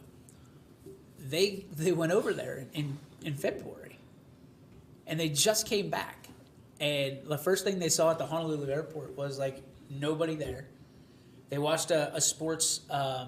They watched a game on the network, and there was nobody in the stands. Mm-hmm. Nobody told them about anything. They had no contact for 13 months. Wow! And imagine your life. You come back, and it's like this. Yeah. And they were like, "Whoa!" They didn't have masks, so they almost didn't let them into the airport. Oh yeah. I mean, no contact at all. There was no internet. There was no phone calls. There was no anything. You walk into a world. Like, I know how when we walked into it, there was people, I'm not going to wear that mask. Well, you got to wear the mask. I'm not. There's still people like that. Imagine not knowing anything about it, and then you wake up one day, hey, I'm going home, baby. Yeah. And you walk into the airport, and you're like, what in the... Yeah, what the hell is going on here? There's no grass skirts or anything, no luau's going on. Like, that would be scary. Like, I put myself in their shoes, and I'm thinking to myself, like, that would be like I Am Legend. Right. Like, you're the only people alive. Yeah. Think? And then your dog turns on you and you got to kill your dog. That's come on. That's horrible. I'm You're living a NASCAR day, man. Just left turns everywhere you go. I mean, I'm not spoiling it or anything. I mean, it's not like the movie came. It's not like the movie came out last week, for God's sake. Oh, and by the way, Rick says goodbye to whatever the broad's name is in Casablanca again. Yeah, if we're going to spoil movies. Well, I mean, your demographic, they still might not know what I Am Legend is. That might be in their queue on Netflix. I watched it a couple of times. It's a good movie. Oh man, not bad. I don't know, man. I'm real nervous about another shoe dropping. I feel like the other shoe still hasn't dropped on sports. The communication we talk about on the Power Hour all the time. It's not there. If they shut down Trumbull, something should have been done. I mean, look at the Eddie 8. Half of your teams are in Trumbull County, so the other half of your teams are playing right now. Yeah, but the MVAC, all of your teams except for Crestview and Campbell are Trumbull County. What are we doing here? No, Springfield. No, the MVAC gray tier. I'm sorry, okay. Not the Scarlet tier. The gray tier. Everyone's Trumbull County except for Campbell and Crestview. Well, okay, we'll play each other 2 times, get some non-conference games in, whatever. You know what? And we talk about it all the time. I think what this does is it puts a real tough heavy weight on the backs of these leagues, because now more than ever you realize, well, wait a minute, we can go schedule Lisbon or not East Palestine, but we can go schedule these other teams, and that's where you start seeing, hey, this is nice. You only have to go 10 minutes, 15 minutes to especially when it snows. That's to me going to be the real challenge for some of these teams. If we get a real heavy snow like we did, 10 years ago, something like that. I mean, you're going to cancel the games, and then on top of COVID, you got to. But in the situations like Palestine and United in football, got to play that game. 10 or 11 basketball games, and then go right into the tournaments, and some of them will. Some of them will have 15, 16. Some will have 22. We'll see. When we were at the state championships, the one thing I will say, and I won't say who said it, but we were told that spring has to happen. You'll have a riot if it doesn't. You'll have a riot if it doesn't. I was just happy to know that they knew that. Yeah. Right? I was like, wow, they do listen. You'll have an absolute riot on your hands if spring doesn't happen, because then you're talking about for baseball and softball kids that are looking to get on scholarship or trying in track and field, all the spring sports. I think summer proved that it's also the easiest to happen during a pandemic because you're so separated on the field, and there's going to be so many people that are pissed off because if spring doesn't happen and then they do summer, right, the hands are going to go up. Yeah, exactly. They're going to be like, all right, where are we at here? Because we're not a non-revenue. Well, they were mad about that this summer because there was like all this travel softball, travel baseball, scene park, everything. Why couldn't we have a spring season was the question I heard a lot from parents at these travel tournaments. And they're well within their reasons. Absolutely. Now let me ask you guys, and then we can put a bow on this, I guess. Governor Wolf has been a lot more than DeWine has. I mean, he's put his stamp on a lot of stuff in PA. And look, PA's in a little bit worse shape than Ohio is. But Governor Wolf has flat out said, okay, I'm in charge, so I'm going to be doing them. I'm going to be taking the hits. No restaurants are open. You have to have that gone. High school athletics, you're out till early January.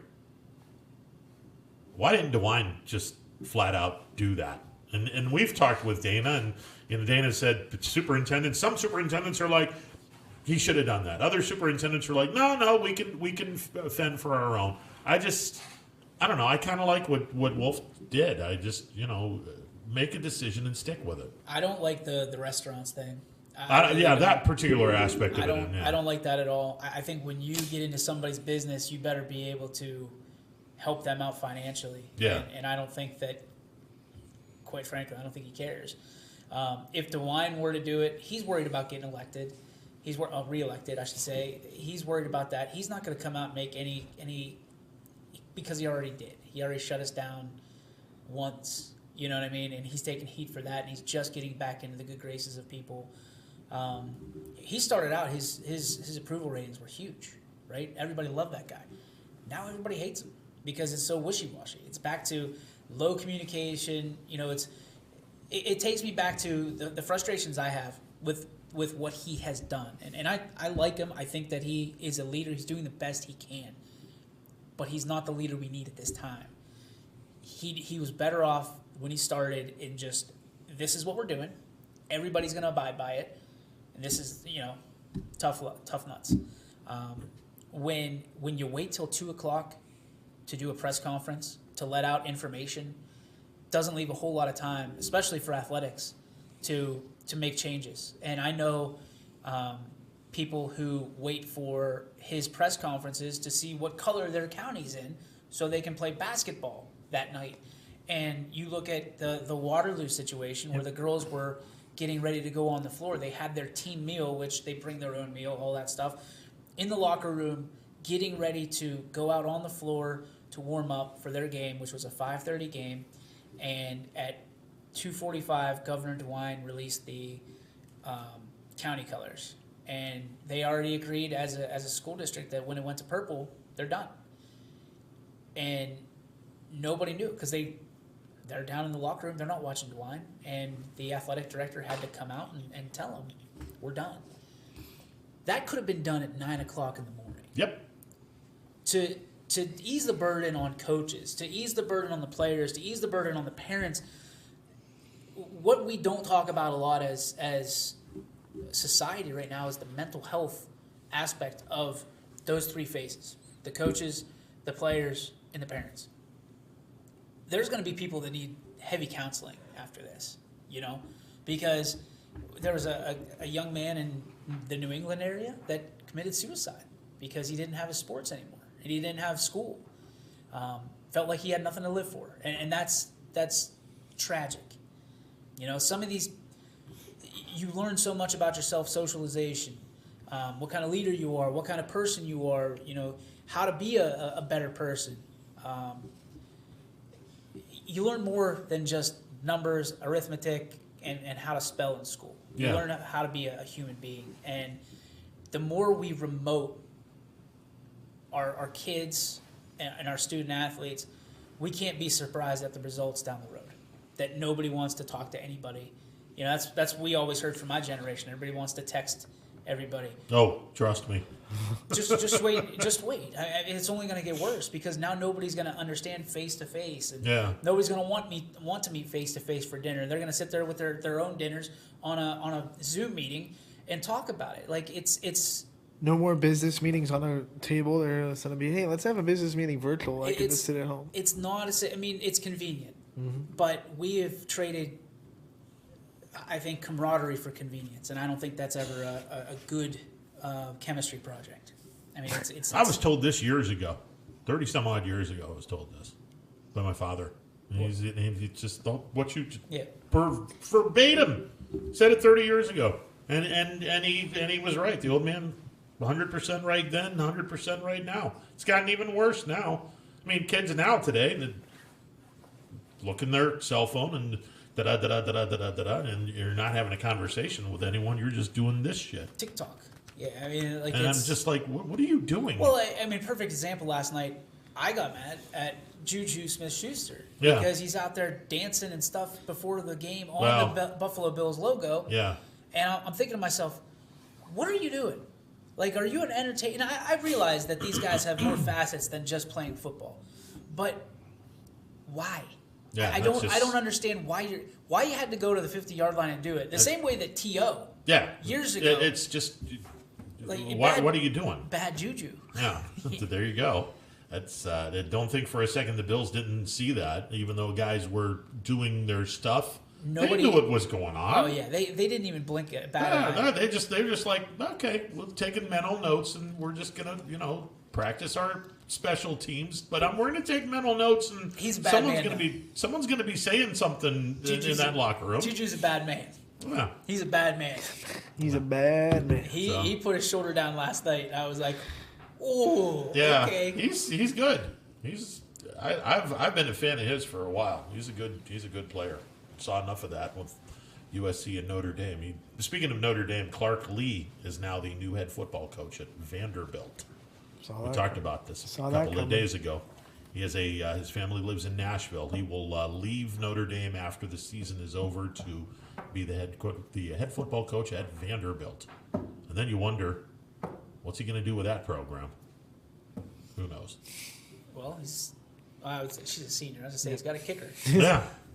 Hey, 2 extra points. She proved everybody wrong. 2 extra points. Jacked about it. I was just screaming at Vanderbilt, get in the field goal range. God. Yeah. I was just I was just like, wow, they're not even letting her kick a 39-yard field goal. I was like, her range is probably 35 and in. That's why is anyone being pissy about that story? She geesed that ball. It was humming. It was low, but that baby was humming. It was still on the upward trajectory. What I liked is all her teammates got it. The referee, everyone at that game got it. No matter how many people that social media don't get it. Yeah. Everyone on that field. I don't understand why people were so horribly hateful about that. She's still not going to be a pro. Who cares? Yeah, like the last time it was, that kick was terrible. The kickoff, it was a squib kick, designed squib kick. Yeah. And that was the worst kickoff I've ever seen. 99% of the people playing on that football field aren't going to be pros. What's your point? Right. Bingo. And that's my thing is when the squib kick happened, it kind of showed a lot of people bare-assed in that because you're like, that's what she's supposed. Do you know football? And who are you to challenge her? Yeah. If you don't know what the objective of that kick was. Yeah. And I'll ask, has any of you, Anthony, I know you have. Have you ever seen her kick a soccer ball? Yeah, she's a 2-time SEC champion. She can kick the soccer ball from the one goal 3/4 of the way down the field. Trust me, she can kick a football. That's not an issue. No. It's a lot of people, and I love it because of my daughters. It proves to me that I feel good about setting them into the world and saying, you can do anything you put your mind to. Absolutely. That was not always the case, right? No, God, no. We talk about the way our society has been, it continues to be. People out there that continue to break through glass ceilings inspire me. I don't care if they fall flat on their face. The guts that she had to go out there in front of all of those guys that probably are sitting there. Part of them's rooting for her, right? Yeah. But part of them's probably like, she fails. You know what I mean? And I don't want to be. If she dies for Rocky. But I think there's a few that are probably all in and saying, I hope she does this, because we live in a very look over our shoulder kind of world where, if you're doing something good, you look over your shoulder to see who's behind you, because a lot of times there's somebody step for step. Yeah. And when a girl does it, when a woman does it, it adds another aspect of, all right, who else is behind me? How long until we see our first female quarterback? How long until we see our first female running back, defensive back? We're seeing the referees now. We're seeing coaches. Coaches. We're seeing a world where everything is possible, and it doesn't matter what you're equipped with. Yeah. And in our industry, do you remember Lisa Olson? Oh, yeah. All right, Lisa Olson went through all kinds of hell when she was with New England. And I remember talking with her late one night, just out of the blue, just gave her a call because I knew her number, I knew of her, said, hey, you don't know me, you don't know who I am, but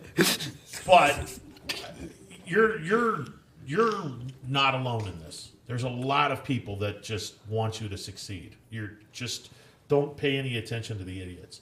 That's true. I mean, it's very difficult to lie to your kids. You know what I mean? And there's a lot of dads and moms out there that forever said anything's possible as long as you put your heart in it. And sometimes you sit there and you go, no, it's not. My kid, I don't care if my kid's the best ever. We look at all this stuff with Black Lives Matter and the equal opportunity stuff.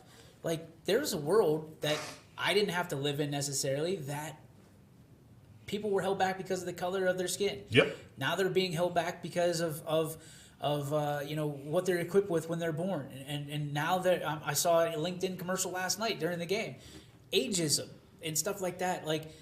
I'm so fortunate and so blessed to say that I was brought up in a home, in a village, in a city where I was just told the best people for the job are the best people for the job.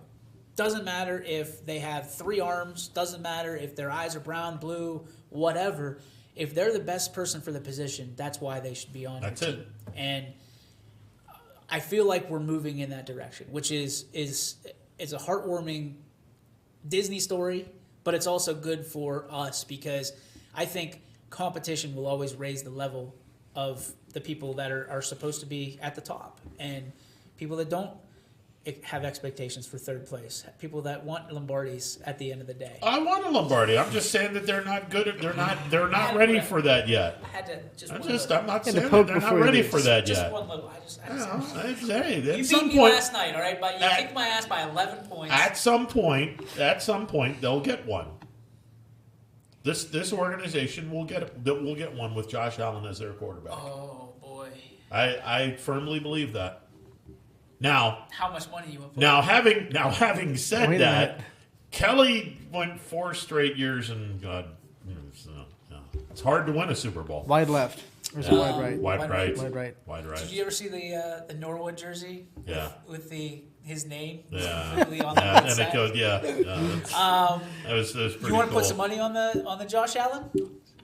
I mean, we're talking over the next 8 to 10 years. I mean, you may not get that money in 8 to 10 years. He's gonna come at you 10 years from now and be like, "Hey, Ron, you owe me $100." I'll wind up somewhere in like a nursing home.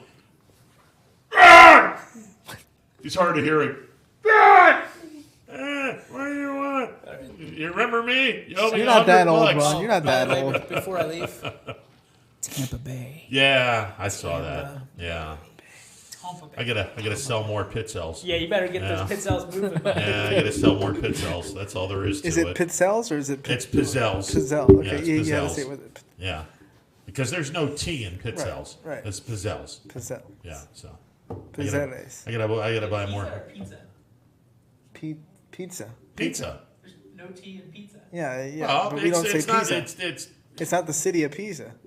I think the double Z makes it Pisa. I'm not Italian. I'm just a kid from East Palestine. That's Selling pizzelle. But there is a double Z in Pizzelles. Yeah, so it's Pizzelles. yeah. That's like pizza. They say Pizzelles in the old country. Because like the Pisa is the city, and that's but that's Pisa, Pisa. Right. So which it's all I don't weird. know. That's it. Pizza. Languages. Languages. It's the only Italian I know are the verses of the song "The Prayer." It's the only Italian. Nice. So there you go. All right, we're gonna take a time out and Bocelli. Yeah.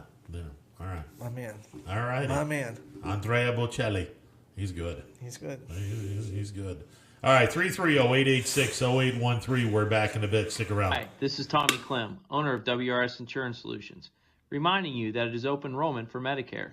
Now through December 7th, those who qualify can visit our local independent agency by calling us at 330-953-3722 or visiting us at wrsinsurancesolutions.com to learn more. Good luck to all the student athletes in the Valley. Attention all football fans. If you can't see your team play, come and dine with us and watch it live at Boardman, Canfield, or Cortland. Or staying at home, we'll deliver right to your door. That's Coca's Pizza. We serve it hot. 2020 will be a season like we've never seen before, but 21 Sports and YSN will be there for every key moment. The plays, the players, and the stories that will headline this season. Delivered by 21 Sports and YSN. Planning a project around your home or rental property? Trust the electrical service to the local experts with 62 years of serving the Mahoning Valley. Joe Dickey Electric is your local go-to source for responsive, reliable residential electrical work. From everyday maintenance and repairs to new installations, electrical upgrades, and safety inspections, no job is too big or too small. Call Joe Dickey Electric today, 800-549-3976, or visit DickeyElectric.com. That's DickeyElectric.com. Myers Family Insurance knows the importance of a great team. Our team continues to grow to help you with your Medicare and retirement needs. The annual election period is here, so it's all hands on deck to make sure your plan still meets your needs for 2020. Call us today. You may find yourself in some difficulty this winter. Don't get whacked by high heating bills. Call Michael at MP Vivo Heating and Air Conditioning. Michael is a trusted friend who will be able to help you with many things, like getting a 95% high-efficiency furnace this winter from Rude. Michael relies on Rude, so should you. Call MP Vivo Heating and Air Conditioning for a free estimate, 330-259-0486, and take care of your heating and air situation. I went to Greenwood Chevrolet because I was really interested in looking at the tracks. Because I wanted my dream truck. Because I've been going there for 20 years. I'm really happy that I went to Greenwood Chevrolet. Because they really went the extra mile for me. Now we're going the extra mile for you, only at Greenwood Chevrolet. Welcome back to a Monday edition of Running Point on ysnlive.com. Ron Potesta with you alongside Anthony Hartwig. 330-886-0813, the MP Vivo Heating and Air Conditioning Hotline open for business with you right up until 3 o'clock on the network tonight. Let me run down some games on the network tonight. Where are we at here? Okay. Boardman and Poland will be doing some swimming today at 5 o'clock. We've got girls basketball. Jackson Milton home to Western Reserve. Should be an interesting game. That is varsity only. That is a 5:30 game today. No, JV has 2 quarters. So it'll be a 2-quarter JV game and then varsity. Interesting.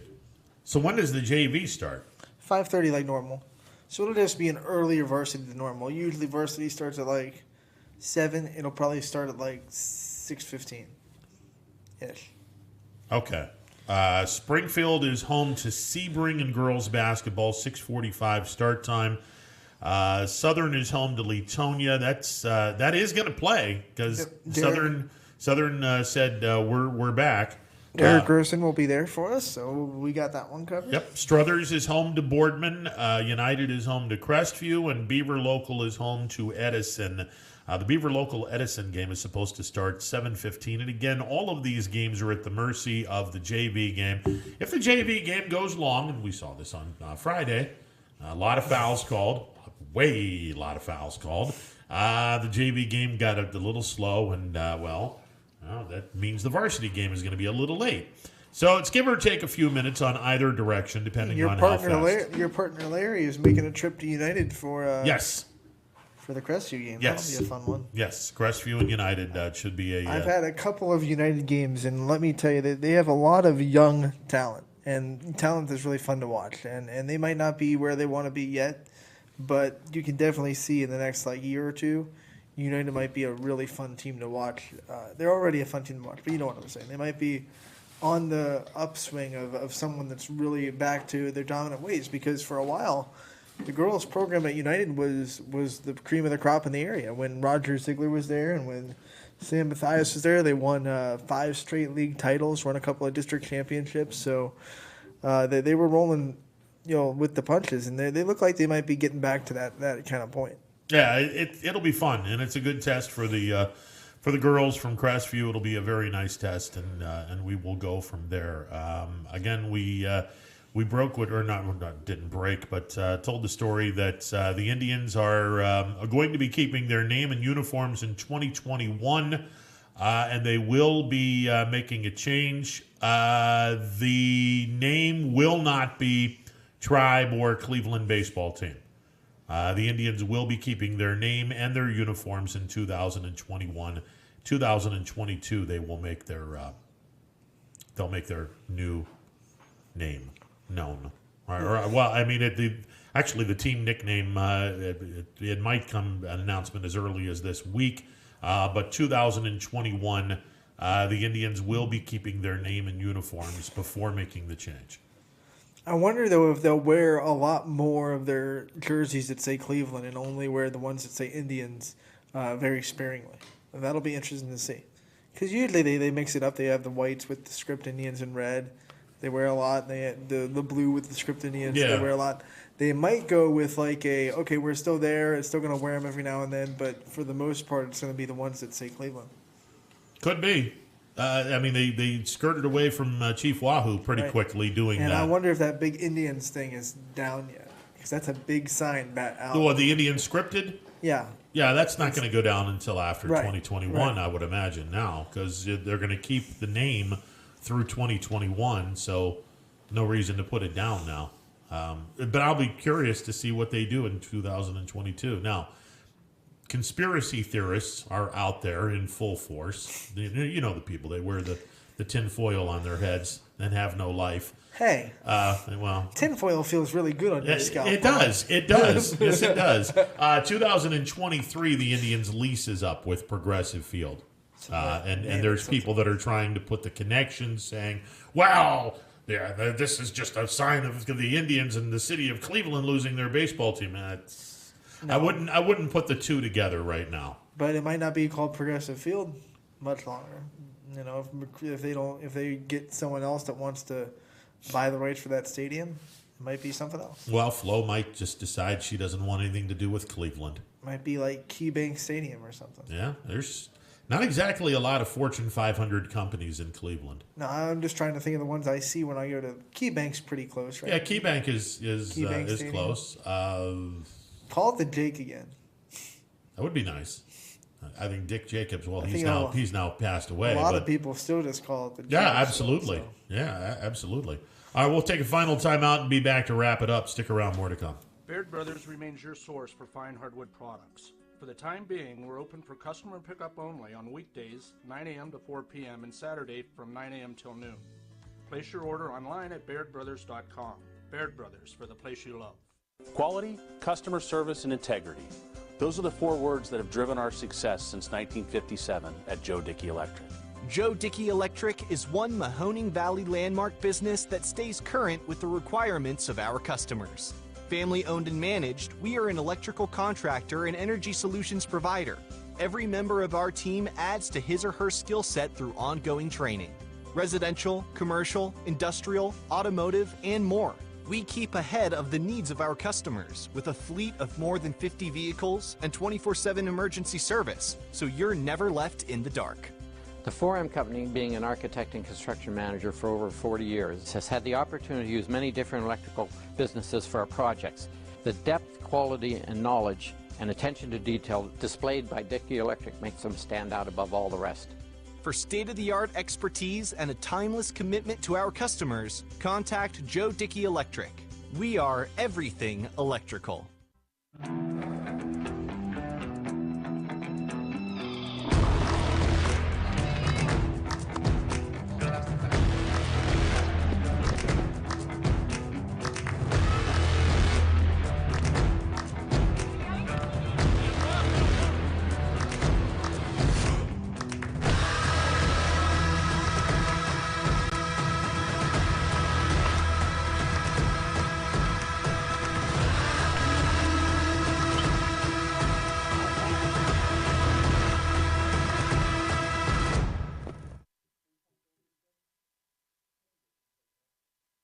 Armstrong Local Programming has always delivered an exclusive and unique perspective on the very best events your region offers. High school sports, community events, parades, all your favorite shows from Armstrong are now calling the Neighborhood Channel their home. Watch Out and About, Locally Speaking, and many other great local shows right here on the Armstrong Neighborhood Channel. Find out everything that the Neighborhood Channel has to offer at ArmstrongNeighborhood.com. Spirit, town pride, local communities. Welcome to the neighborhood. Right now is a great time to get more for your trade-in at Tri-State Ford and drive home in a new or pre-owned vehicle. Choose from our great selection of new Ford models or pre-owned vehicles. Plus, get the Tri-State Ford Advantage, including a 10-year, 200,000-mile warranty and more. At Tri-State Ford, we'll pay you top dollar for your trade, but you don't have to purchase one of ours to sell us yours. Customer focus, community driven. Tri-State Ford East Liverpool or visit tristateford.net. Welcome back to Running Point, presented by Greenwood Chevrolet on Mahoning Avenue in Austintown. Ron Potesta with you alongside Anthony Hardwig. We got a minute. Browns are a 3-point underdog tonight against Baltimore. Do you think the Browns win tonight? No. Sorry, I know Quinn's right there. Okay. He's a Browns fan. I am. The only reason I'm picking not Browns is because I think Baker Mayfield is turnover prone. And even though he's had a good stretch where he hasn't turned the ball over, law of averages say that eventually he's going to turn the ball over. And I just have a feeling that big game pressure might throw a big interception or something. I mean, he's always going to be turnover prone. He's always going to be that. And even though he had a couple of, five games without throwing a pick, I just feel like I'm scared that he's going to go back and do his turnover. I'm going to in a big game. I'm going to say the Browns win by at least 7 tonight. At least a touchdown. They win by at least a touchdown. 3-point favorites, right? They're a 3-point underdog. Which is crazy because they're 9-3 and Baltimore's like 6-6. Yeah, and that's that tells me that maybe everyone's looking at week 1. Yeah, maybe these folks are knowing something a little bit more than what Everyone's going to jump on Cleveland because this is a no-brainer. I honestly think Cleveland wins this game by at least a touchdown, but we'll see. Should be a fun game. Well, I have no doubt we're going to talk about that tomorrow amongst other things. Stick around. Power Hour is coming up.